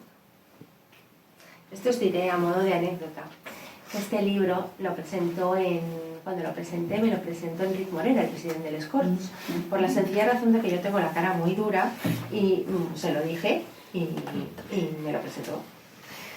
Yo lo conocía porque, bueno, pero tampoco lo conocía íntimamente porque habíamos coincidido en algunas cosas, su mujer es escritora del editorial y tal, y la verdad es que lo dijo encantado. Y él dijo que este era el que más le había gustado por distintas cosas, ¿no? Sobre todo porque le había hecho reír. Y se llama Búsqueda sin captura. Dice, llevaban casi un mes haciendo guardia en la puerta de su casa, el tiempo que hacía desde que Alfredo Cortés desapareció sin dejar huella. Nadie entendía cómo un político de tal envergadura podía haberse esfumado como por ensalmo, e investigaban tirando de varios hilos sin saber que la solución la tenían delante, allí mismo. No sabían que Alfredo Cortés fue asesinado sin derramar una gota de sangre, ni que el arma homicida fueron una peluca, 2 kilos de rímel y unas plataformas imposibles. Mientras seguía devanándose los sesos buscando pistas, la divina, la drag queen que actuaba cada noche en Deseos, paseaba por delante de ellos con una enorme sonrisa de carmín rojo sangre. No se reía solo de ellos, sonreía porque nunca fue feliz hasta que cambió el traje y la corbata de Alfredo por sus apretadas mallas de leopardo.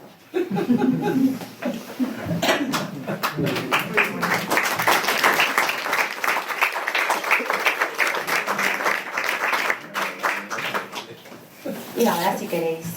Muchas gracias, Susana, por tu intervención. Y bueno, vamos a abrir el turno de preguntas, reflexiones, para que participéis.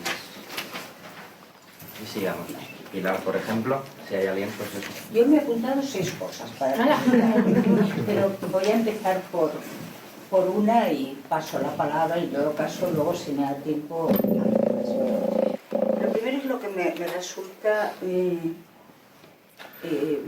más del lado de la pregunta, y es que si yo entiendo bien, relato del lado de la víctima hay muchos, pero es muy difícil escribir del lado del maltratador.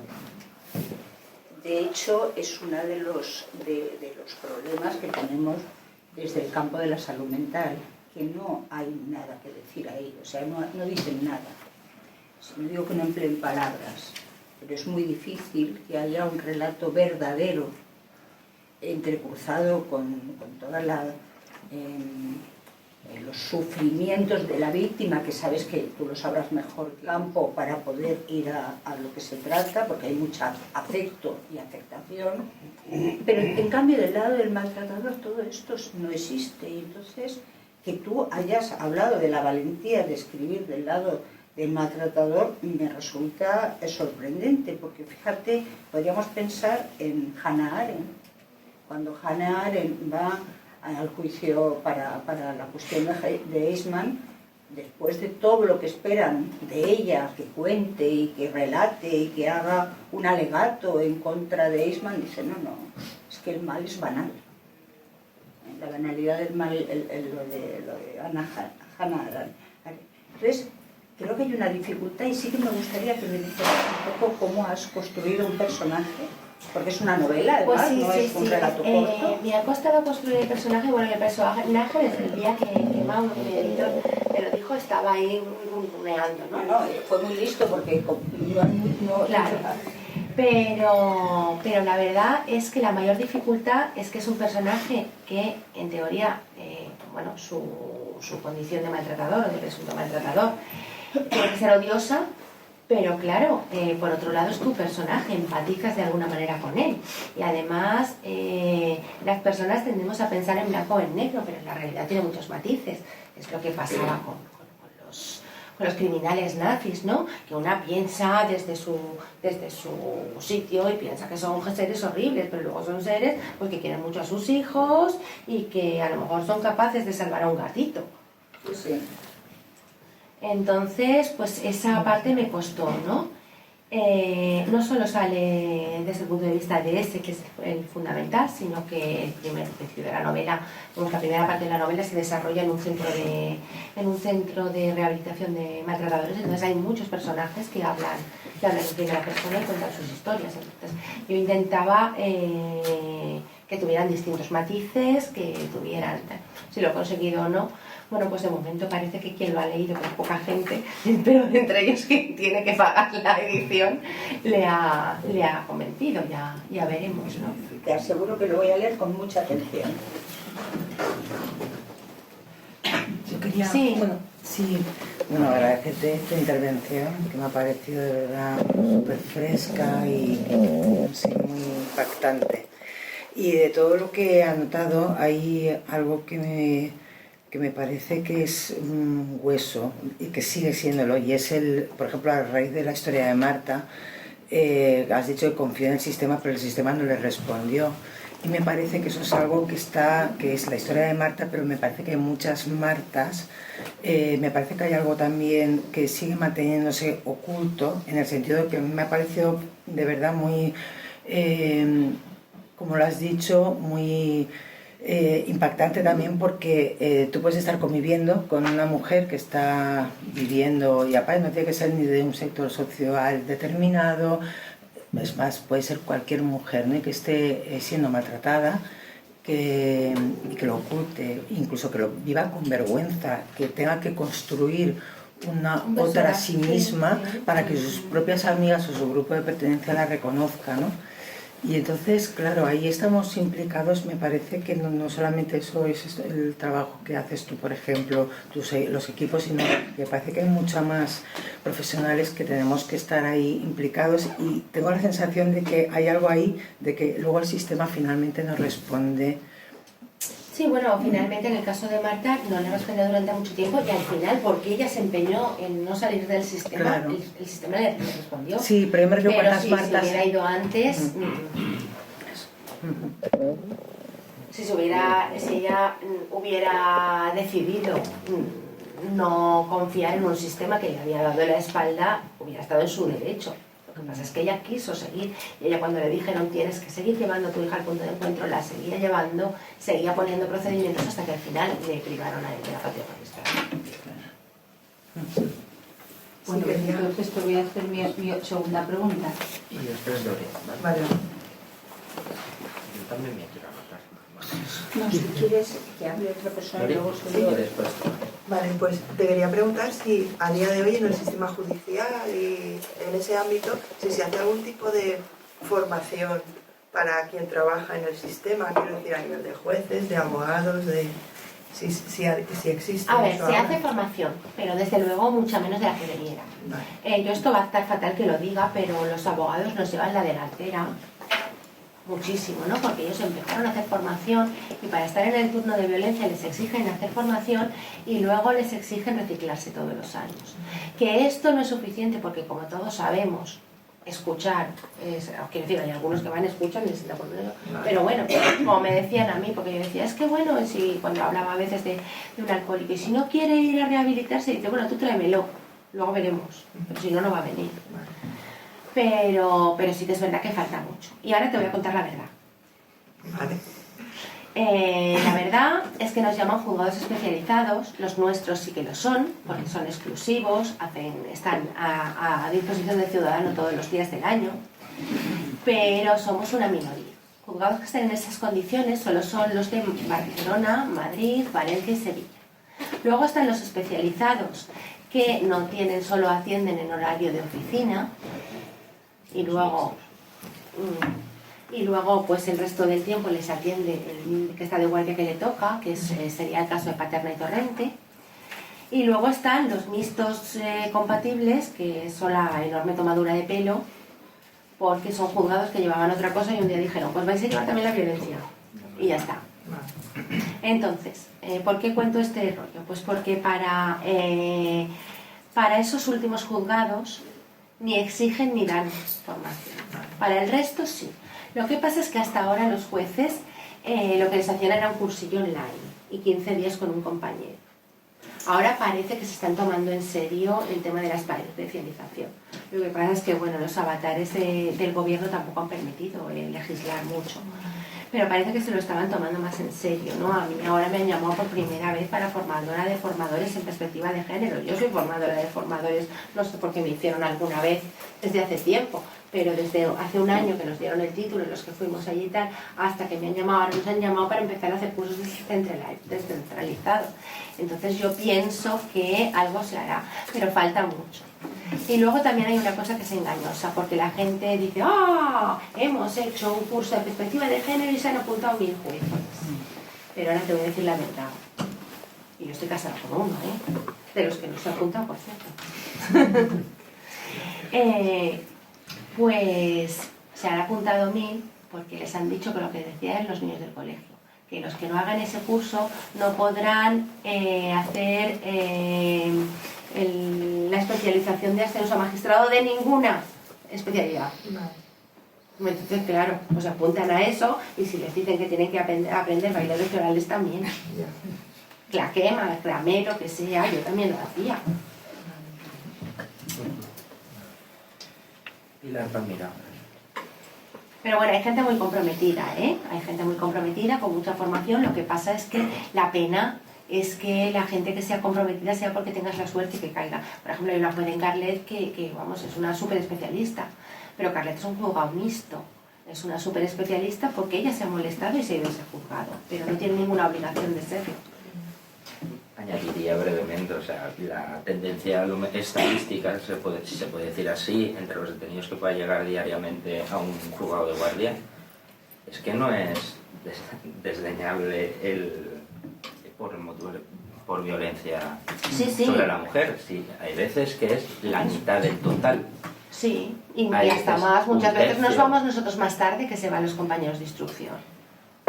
y además son clases atestados por la naturaleza que es, que no es un robo, no es una requisitoria, por la naturaleza que es, hay mucho relato, hay que escuchar a las partes, por eso después apoyan con otros recursos como la oficina de asistencia, es decir, que tiene que estar muy especializado porque no son pocos los casos, ¿no? Y en ese sentido queda mucho. Sí, hay cosas tan simples, ¿no? Yo siempre cuento el mismo ejemplo, que pues yo he intentado formarme, me interesa muchísimo el tema y además en Fiscalía cuando concursas a la sección tienes que acreditar, ya que sabes algo. Pero yo me llamó la atención que hasta que no fui a un curso que me lo dijeron, pues la típica frase de que le dices a la víctima, venga, no te preocupes, me dijeron, no te preocupes, no pasa nada, nunca jamás en la vida digas eso. Yo, mi intención evidentemente era buena, pero me dijeron que diciendo eso, lo que estás haciendo es minimizando su... Pero yo si no me lo dice nadie, no lo sé, y es mi mejor intención. Yo esto que es un ejemplo un poco chorra, pero pero son cosas que si no te las explican no las sabes. Y yo creo que nos equivocamos en el tipo de formación.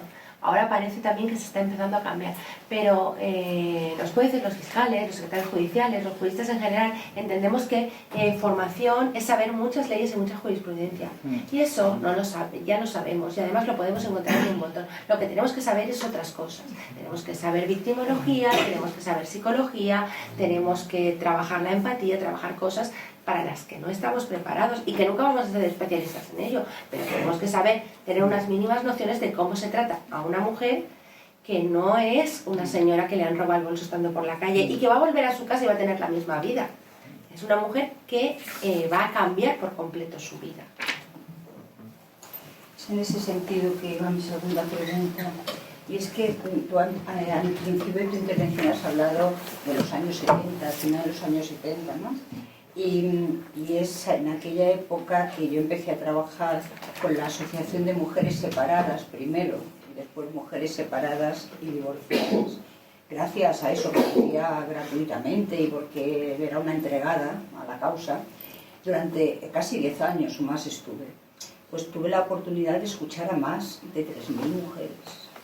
Claro, eso me dio una experiencia clínica para otras cosas que nunca hubiese tenido si no hubiese pasado por aquella experiencia.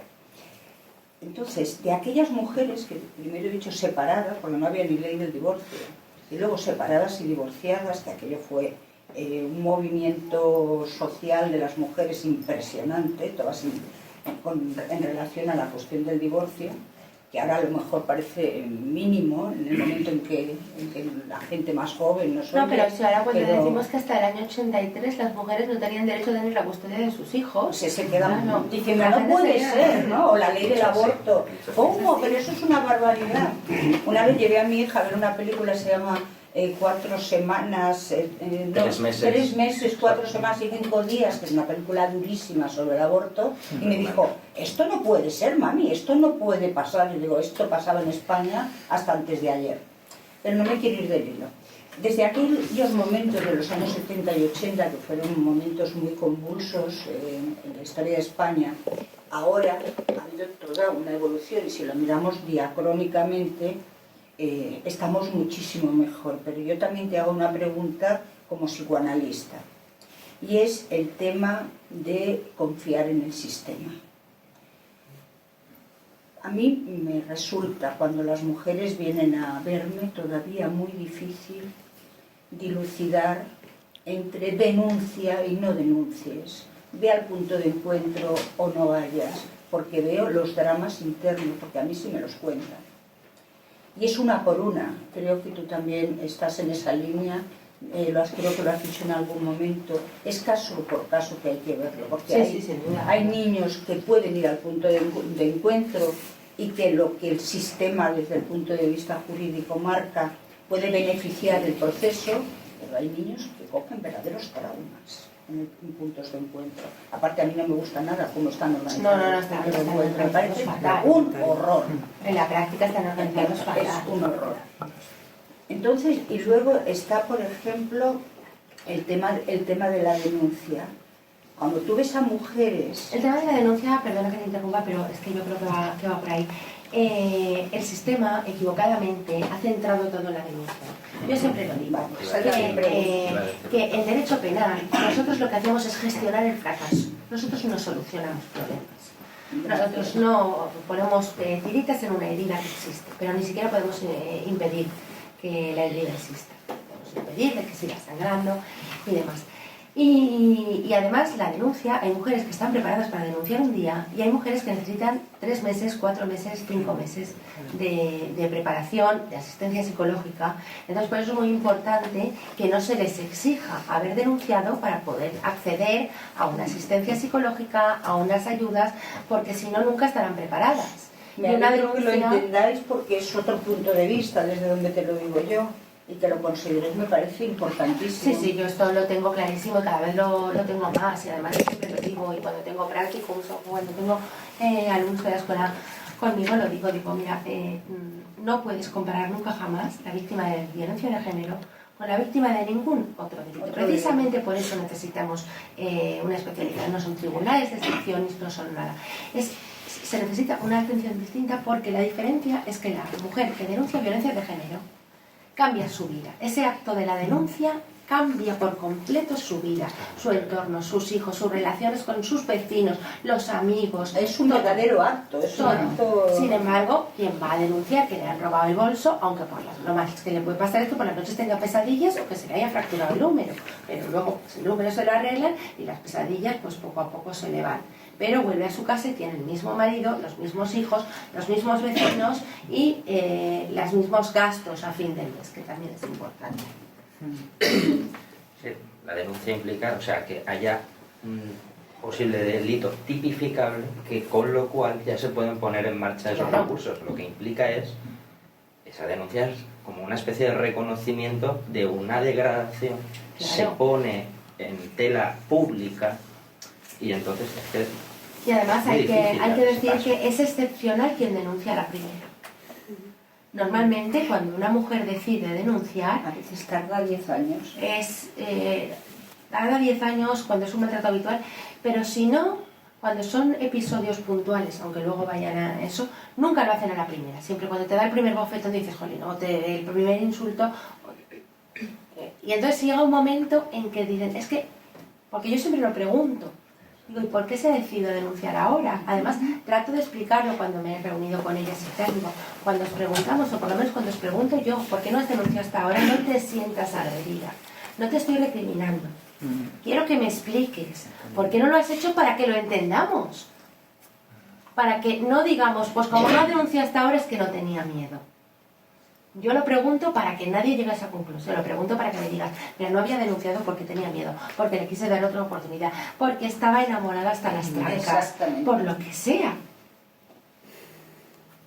Hay tantas razones. Sí. Hola, buenas. Bueno, me llamó mucho la atención lo que decías con respecto al tema del activismo en general, como un camino súper importante para poder lograr un objetivo, en este caso justicia. Yo vengo de Ecuador y allá, por ejemplo, lo que ha funcionado un poco para que los casos sean atendidos por el sistema es que los casos sean mediáticos. Si los casos no se hacen mediáticos, lamentablemente no pasa nada. Un caso súper importante fue el año pasado, precisamente con una chica que la denominaron Marta. A ella la violaron 3 tipos en una fiesta de cumpleaños, le drogaron, le introducieron objetos. Fue un caso que sonó un montón por las redes sociales precisamente. Porque se hizo mediático es que la justicia actuó. Por eso pudieron detener con prontitud a los culpables. Y es eso, o sea, fue todo un movimiento de redes sociales y fue toda una activación de los movimientos feministas, entonces creo que es simplemente sí, yo creo que el camino. Esto es el camino, lo que está pasando. Aquí pasó hace mucho tiempo, más de 25 años, con el asesinato de Ana Orantes, Sí. que bueno, lo que hizo realmente entonces no eran redes sociales, pero fue bueno, la primera mujer que se atrevió a contar qué es lo que estaba pasando y fue asesinada, su marido la removida al cabo de un mes, porque la decisión judicial había sido que vivieran en la misma finca.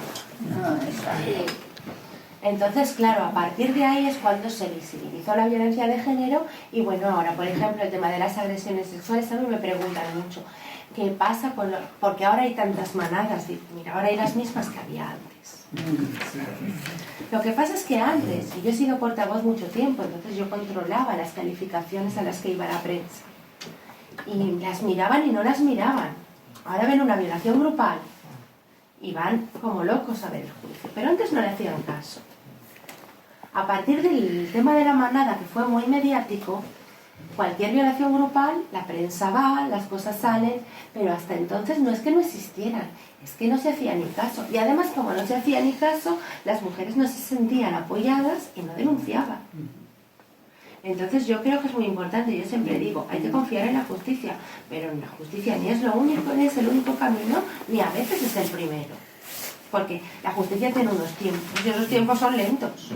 Sí, un montón. Y lo que te quería preguntar básicamente era, ¿hasta qué punto tú crees que el nuevo personaje de tu novela, hasta qué punto, no sé qué tipo de temor puedas tener tú como autora en esto de que el público empatice tanto con el personaje que, sabes, como siempre me da esta inquietud con este tipo de personajes? A mí me pasa, ¿no? Pero creo que incluso si empatiza la gente con él, también le ayudará a ver que el maltratador no es lo que se imaginan, que es un tipo con cuernos y rabo, que va por ahí pegando a todo Kiski, porque te hablan de la maldad. Hay un magistrado del Supremo que tiene la poca vergüenza de decir que es la maldad humana.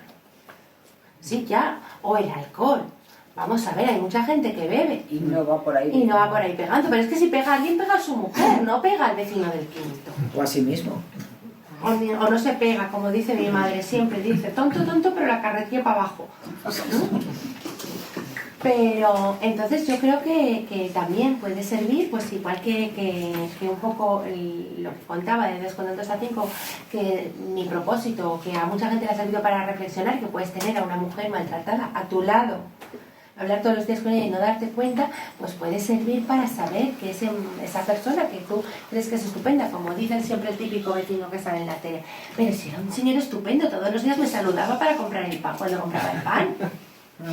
Porque sale el vecino en sus momentos de gloria. Hay dos tipos de vecinos que no se pueden explicar. El de era un tío estupendo por todos los días, y luego está otro que es todavía peor. Orgullo les oía. Oiga, hasta que alguien le diga, pues mire, si usted sabía que iba a pasar y les oía, usted ha cometido un delito. Vale, mira.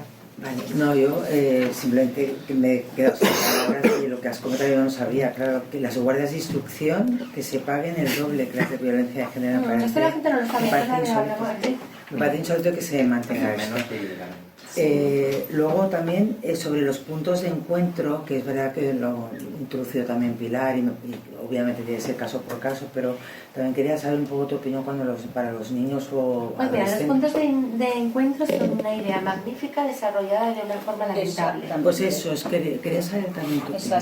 Vale. Entonces, como idea, tanto el punto de encuentro, es que además el punto de encuentro es un cajón desastre enorme donde se han metido muchas cosas. Vale. Yo creo que el punto de encuentro como lugar común de recogidas y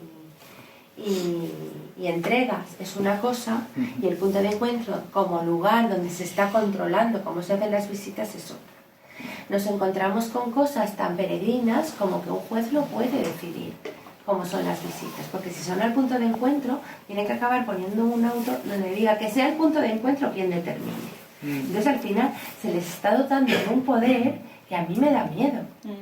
Que a mí me da miedo. Y luego aquí tenemos lo de siempre, que esto suena a excusa de mal pagador, pero es así. Como no tienen medios, pues tienen una cola hasta allá. Cuando vas a intentar solucionar el problema de un padre que no ve a los hijos, resulta que han pasado 6 meses y los ve menos. Y todas estas cosas. Pero la idea es buena, pero la ejecución, por lo menos aquí en Valencia, o lo que yo conozco aquí en la provincia de Valencia, deja bastante que desear. Me he anotado. Sí, a ver. Me llama la atención, ¿no? Que más allá un poco de los fallos del sistema, ¿no? Porque a fin de cuentas una ley se mantiene en el tiempo hasta que pasan muchos años y vuelve a ser reinterpretada conforme a la sociedad que toca, ¿no? Y muchas veces se mantiene el tiempo y se van viendo los fallos que va teniendo, ¿no? Hasta que ya nuevamente se renueva, segunda generación de leyes y todo eso, ¿no? Y vas viendo, pues eso, lo has contado, hemos hecho un poco de historia, ¿no? En ese sentido de todo esto. Y vemos, ¿no? Hemos visto las dificultades que hay muchas veces, ¿no?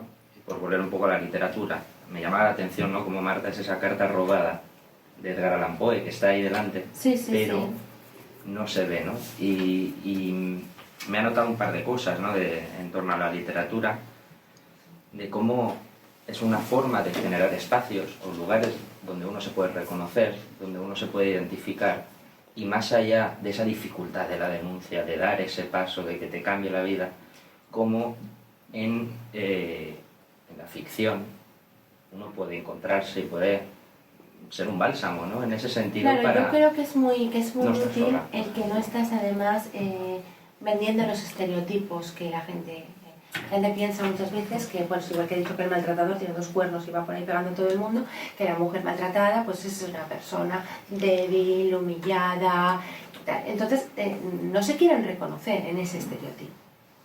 Cuando leen y ven que una mujer que está empoderada, que tiene un trabajo, que todo el mundo la quiere, la respeta y tal, de repente se ven esa situación y dicen, ¡jo! Sí.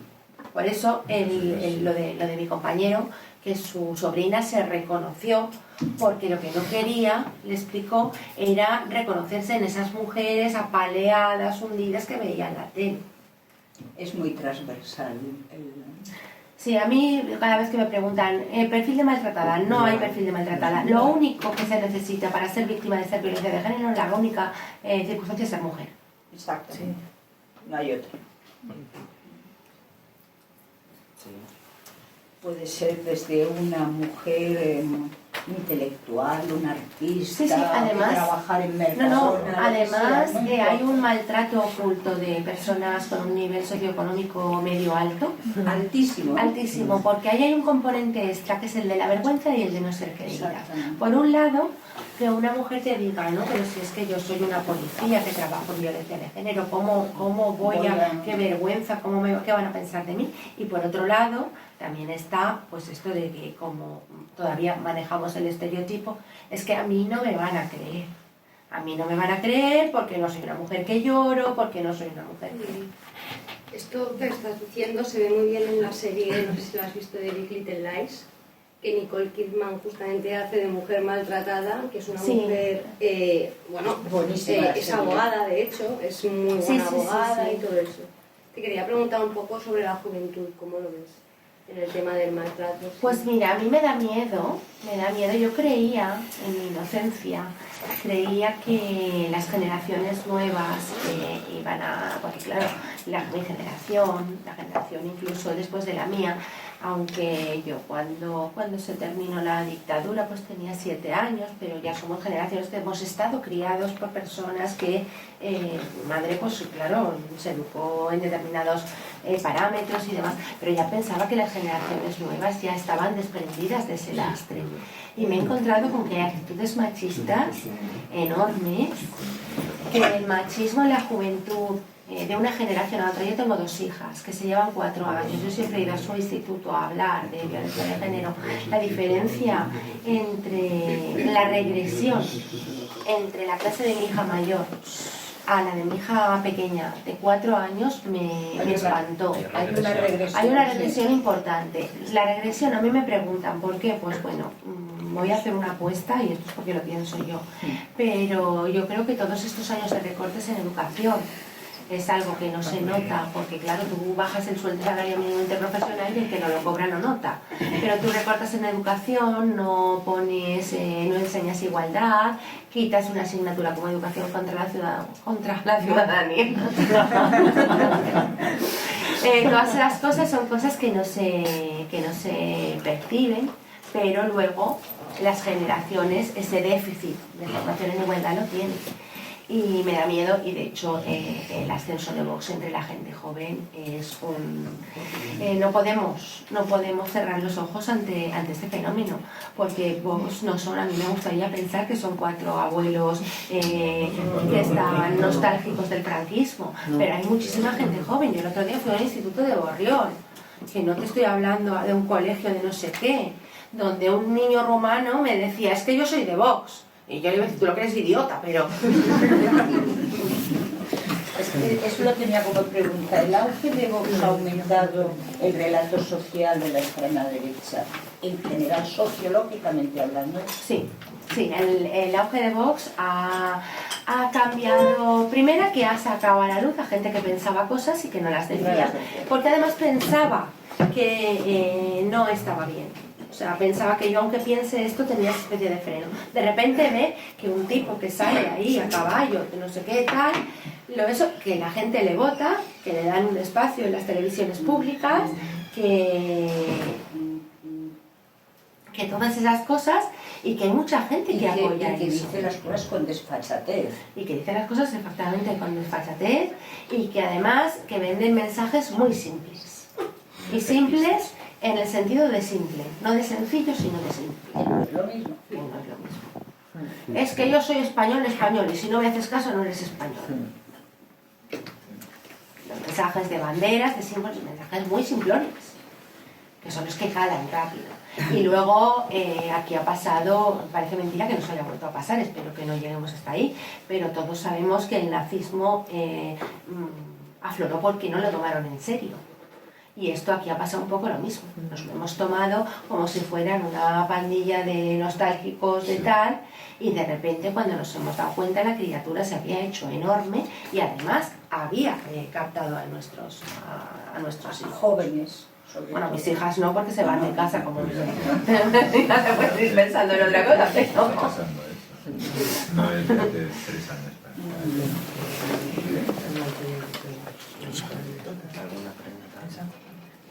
Bueno, pues yo sigo, porque yo ya he dicho al principio, creo que tenía muchas.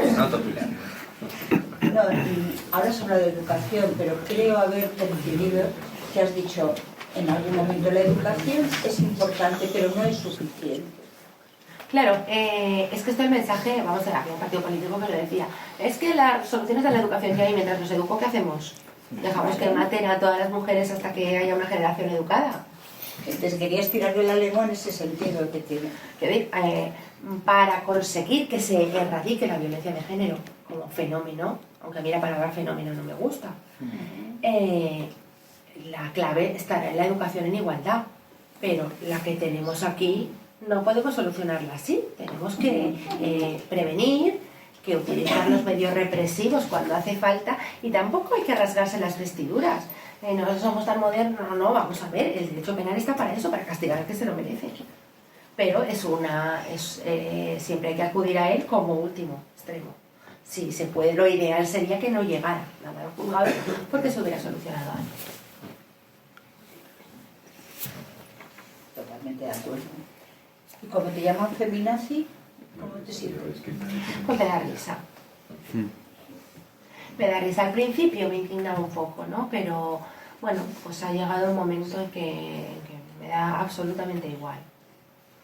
Incluso, o sea, el término no me gusta, me parece que es muy injusto, que es para la única cosa en que se utiliza una comparación con el nazismo, porque si tú llamaras a un hooligan de los que van al fútbol y se ponen hechos un fútbol nazi, te dirían de todo. Pero que bueno, como se ha trivializado de esta manera, pues tampoco me importa lo más mínimo. Pero te lo preguntaba en el sentido por el lenguaje, ¿no? Porque vuelve a ser muy gráfico. El lenguaje vuelve a ser muy gráfico, y además yo cada vez soy más partidaria del lenguaje inclusivo. Yo partí de una educación que me hacía pensar que el lenguaje inclusivo resultaba a veces incluso un poco ridículo. Y poco a poco está evolucionando. Lo que pasa es que el lenguaje inclusivo hay que saber decir ciudadanos y ciudadanas para que se rían de ti, portavoces y portavozas, sino que hay que explicar las cosas. Yo normalmente hablo en lenguaje inclusivo, algunas cosas se me escapan, pero trato de sustituir palabras. Primero porque cuando escribo tiene que pasar por el filtro del corrector y de la RAE, Entonces no, hay cosas que no me las van a admitir. Pero si tú en vez de decir todos dices todas las personas o todo el mundo, es una manera de hablar en inclusivo sin necesidad de forzar el lenguaje. ¿Que es un esfuerzo? Pues lo es, pero no pasa nada, se hace y ya está. Y luego tenemos que cuidar mucho porque tenemos un lenguaje en el que estamos metiendo estereotipos y no solo de género. Yo me he sorprendido ahora desde que llevo el tema de odio, las cosas que a los gitanos, por ejemplo, tú sabes, el refranero, la cantidad de temas ofensivos. ¿Cuántas veces nos vamos y cuando hueles, has hecho una paella y dices, huelo a gitano? Estas cosas. Oh, hija mía, peínate, trabajas como un chino. Todas estas cosas, y todas estas cosas tenemos que cuidarlas porque estamos no solo, ay, mira, ya va la amargada que no tiene sentido del humor. Digo, es que no tiene gracia. No es que no tengo sentido del humor, es que mi humor es mucho más inteligente que el tuyo, que está fío. Eso lo puede ver en la tarea legisladora, de cómo con el paso del tiempo sí que se ha ido modificando ese lenguaje, ¿no? Antes era todo español, los españoles, claro. Después el ciudadano, que ahí también reduce derechos. Luego nos reímos mucho cuando se habló de portavoces y portavozas. Y efectivamente la palabra portavoza no está admitida. Pero ¿a quién le suena mal ahora presidenta o concejala? A nadie. A nadie, ¿verdad? Pues la raíz que tiene, sin embargo, no dirías vocala. ¿Por qué? Porque el concejala ha evolucionado lo suficiente, entonces algún día podría evolucionar portavoza. Y no pasaría nada. No seamos tan el lenguaje está vivo, además. El lenguaje está vivo. Lo que pasa es que la RAE es lo que tiene. Y pienso aquel que admitan almóndigas, no admitan otras cosas, pero es lo que hay. Sí. Ahora la ley, por ejemplo, es más de toda persona. Claro. Entonces ya es el género está incluido, pero también es importante cuando mencionas, de alguna forma también separas. Entonces es también evitar... Es que fíjate, las cosas llegan hasta el punto que el ejemplo de la palabra modista sí que rápidamente, porque siempre hay alguien listo, llega el listo y te dice, sí, claro, y ahora vamos a ser periodistas y periodistas. Tú dices, pues no, pero modista era una palabra femenina y como los señores diseñadores se sentían que se llamaban costureras, si decían modistas, crearon el término modisto. Pues sí, queda ahí. Y tú hablas de cocinero y es mucho más chica que cocinera. Porque cocinera te lleva mentalmente a la imagen de tu abuela que está cocinando porque no puede hacer otra cosa la mujer porque no ha podido trabajar. Y cocinero, pues piensas en ganadería. Yo, por ejemplo, soy arquitecta y en mi título pone arquitecta, no pone arquitecto. Yo también pone licenciada en Derecho, en mi título. Sí, pero no pone licenciada en arquitectura en el mío, sino arquitecta. No, yo es que quiero decir, el título de Derecho, por ejemplo, es que el anterior pone licenciado. O sea, las generaciones anteriores a la mía ponía licenciado en Derecho, fuera hombre o mujer. La mía ya mejoró porque pone licenciada, lo que no podría poner es abogada porque el título que te daban en Derecho no es de abogada es quien se colegia. Sí, vale, pues... Aquí. A mí me gustaría intervenir, bueno, estoy aquí por pura casualidad. Y estás muy contenta de haber venido. Sí. Porque, bueno, ella es mi compañera, está haciendo aquí las prácticas en la rama de psicología, pero yo estoy haciendo gestión deportiva que no tiene nada que ver ni con... Oye, pues en el deporte hay un espacio a llenar con igualdad. Sí, pero no va por ahí. Por ejemplo, yo quisiera aprovechar que hay una rama jurídica y otra psicológica para decir que, por ejemplo, mi madre siempre ha sido maltratada y asimismo mi hermana la primera relación que tuvo también lo fue con 21 años y desde ahí a lo mejor pues yo tengo muy claro que no quiero una pareja, entonces sé qué cosas no podría permitir porque son cosas que he visto desde pequeña, lo tengo muy claro. Y pienso que cuando alguien tiene muy claro qué es lo que no quiere permitir de que un amigo, una amiga, una pareja le trate, pecamos de que cuando alguien cercano nos cuenta su problema, como lo tenemos tan claro, no sabemos pensamos, pero qué tonta, ¿no? Qué tonto. Sí, tienes toda la razón. Muchas veces dicen, pues yo no haría eso, pues yo no le aguantaría Sí. que me... Y por eso precisamente mi amiga no quería contarnos, porque no quería que pensáramos de ella eso. Claro, eso tienes toda la razón. Como tú lo tienes tan obvio que no deberías permitirlo por las circunstancias que sean, porque te han educado bien o bien porque lo has visto y sabes que no está bien. De todas maneras, porque lo has visto, hay gente que le pasa como a tu hermana, que repite el patrón. Sí, sí. Entonces, mi pregunta es ¿cómo deberíamos actuar? Es decir, si a mí me llega una amiga o un amigo y me dice que ha sido maltratado o maltratado, lo está siendo, ¿cómo empiezo ese proceso? Porque no decirle, ay, pues denuncia, ay, pues vete a un psicólogo. Lo primero es decirle, estoy aquí para lo que quieras. Claro. Y yo te lo voy a decir de otra manera. A ver si nos aclara. Porque muchas veces una amiga nos cuenta un marrón, ¿no? Y tú dices, uy, pues yo esto lo veo clarísimo, en un momento lo he resuelto, no sé por qué te pasa eso, pero cualquier problema, ¿eh? Sí. Y a la amiga le pasa lo mismo contigo.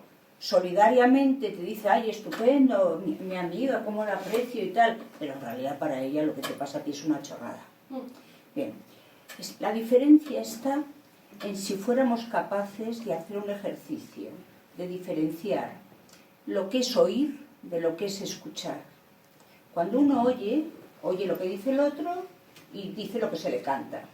Cuando uno escucha al otro, se coloca un poco en el lugar del otro y entonces la respuesta viene de las palabras, de las emociones, de los afectos que el otro te está diciendo. Y creo que eso, que es una norma muy sencillita, permite escuchar al otro desde lo que le pasa al otro y ayudarle. Porque negar el hecho o culpabilizar a la víctima, que es una cosa que también ha pasado muchísimo. Lo primero es que sepa que estás con ella. Yo tengo una amiga que, no de este tema, de cualquiera, siempre dice, cuando, pues claro, en nuestra vida nos han pasado muchas cosas, tal, y además llorando y dice, que sepas que estoy contigo, ahora cuéntame lo que te pasa. Entonces, que sepas que tal. El mejor amigo, el mejor aliado del maltrato es el silencio. Entonces, que sepan que pueden hablar y que sepan que no las vas a juzgar. Tú quieres denunciar, tú te puedes recomendar, pero si no quieres denunciar, yo también voy a estar contigo. Esta reacción que tenemos a veces de, pues si no me ha hecho caso, yo ya se lo he dicho, pues oye, no quiero hablar con ella más. No. Yo recuerdo cuando antes he comentado en los años 70 y 80 en la Asociación de Mujeres Separadas y luego divorciadas. Había un fenómeno muy divertido y es que primero venían fatal, incluso físicamente. Físicamente se veía el dolor en el cuerpo, la caída del cuerpo, porque antes eran mujeres más jóvenes o no. Y al cabo de 4 o 5 semanas, que después de terminar nos íbamos todas a tomar una Coca-Cola, un vino, una cerveza, lo que fuese, empezaban a ponerse como más guapas, como más empoderadas. Ahora no sabíamos decir esa palabra, pero como más empoderadas. Y entonces tenían más recursos. Y eso se hacía de forma muy natural, supongo que ahora también pasa eso. Que cuando tú le das respuesta a una mujer, le das un entorno, sale un poco de su propio aplastamiento subjetivo. Sí, pero más allá de lo que yo pueda hacer, ¿a dónde debe ir esa persona? Es decir... Vamos a ver, hay un montón de... Lo primero es 016, esto es de perogrullo, pero es verdad, funciona, te dicen. Y luego está el Centro de 24 horas, son los 2 recursos más a mano y que más disponibles están en cualquier caso. Mucho antes de que plantearte denunciar. Hombre, si la están en ese momento, la están persiguiendo con un hacha, claro que tienes que denunciar para que vaya la policía y le quite el hacha a ese tipo, ¿no? Pero que si es una cosa que no hay una urgencia de que en ese momento le haya pasado algo, acudir a estos recursos, porque en el Centro Mujer 24 horas, por ejemplo, no te exigen poner una denuncia. Entonces te pueden estar asesorando durante 2 o 3 meses para prepararte, lo que decíamos antes, para poner esa denuncia. Pero lo más importante, como amiga, como hermana, como tía, como prima, como conocida, como compañera de trabajo, como la panadera que besas todos los días a la chica con el ojo morado, es que sepa que puede contar contigo. con Bora acabamos, muy breve, y ya nos ponemos a las firmas. Bueno, muchas gracias por tu intervención. Yo era simplemente porque lo he ido hilvanando este pensamiento y esta reflexión que tengo, por saber también un poco en la actualidad si hay algo al respecto, haciendo un poco, tampoco sé muy bien de las fuentes, es lo que he podido ir escuchando, pero bueno, entre lo que el sistema te falla en ocasiones y lo que también contaba un poco Pilar para contextualizar en aquella época hacia atrás, o sea, hay algo como que el brazo médico forense, el brazo psiquiátrico, el poder médico, en el momento en el que se aprueba la ley del divorcio se ganan derechos, o sea, se construye una categoría diagnóstica para que el patriarcado no pierda potencia, digamos, y el síndrome de alienación parental es algo que emerge y es algo que como que prolifera muchísimo en determinado momento. Entonces, bueno, se construye ahí una categoría médica, además se le da entidad, se le da... Y todo esto, ¿no? Como que el poder ideológico del momento era que no perdiera tampoco potencia el patriarcado. Yo no sé si con el tema de la ley de violencia de género hoy en día puede haber algo asimilado. El SAP sigue estando ahí, dando, aunque cada vez hay menos partidarios. La Asociación de Mujeres Juezas, a la que pertenezco hace 10 días, que podéis verlo en internet, las ponencias porque están muy bien, ¿no? Se hizo una jornada sobre el SAP, pero sobre todo cómo contrarrestar, ¿no? Sí. Y cómo, bueno, pues tratar de transmitir. Porque es verdad que nosotros somos juristas, no somos médicos, pero muchas veces las personas de lo que no sabemos nos deslumbramos con un nombre médico. Yo muchas veces digo, no es ningún síndrome, simplemente te está hablando de que esa madre o ese padre influencia mucho al niño. Pero claro, te lo venden como síndrome y entonces ya le das unas consecuencias jurídicas absolutamente desproporcionadas al hecho. Y además, cuando en esa ruptura familiar hay un tema de violencia de género, es que ni siquiera legislativamente está permitida la custodia compartida, porque es imposible que esas personas tengan una custodia compartida. Nosotros hemos decidido, mi hijo lo decía, le dijo una vez a una pareja, dice, es que, dice, su relación es tan conflictiva que yo he decidido dónde comulga su hija, con qué traje lo hace, a qué falla se apunta, si va alemán o va inglés, porque como no hay acuerdo absolutamente en nada, toda cosa hace un contencioso. Imagínate si esa gente tiene custodia compartida. Susana, muchas gracias por estar aquí. Yo me he sentido muy a gusto también, pues imagino que todos los demás. Y bueno, agradecerte este espacio de tiempo que hemos estado compartiendo. Y ahora, bueno, pues... Richard...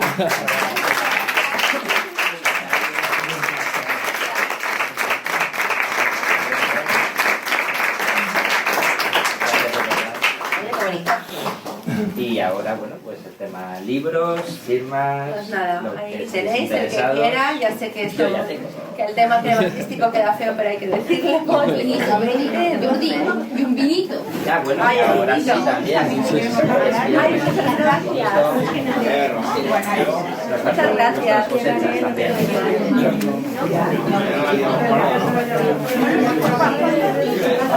Este vale 20, este vale 2.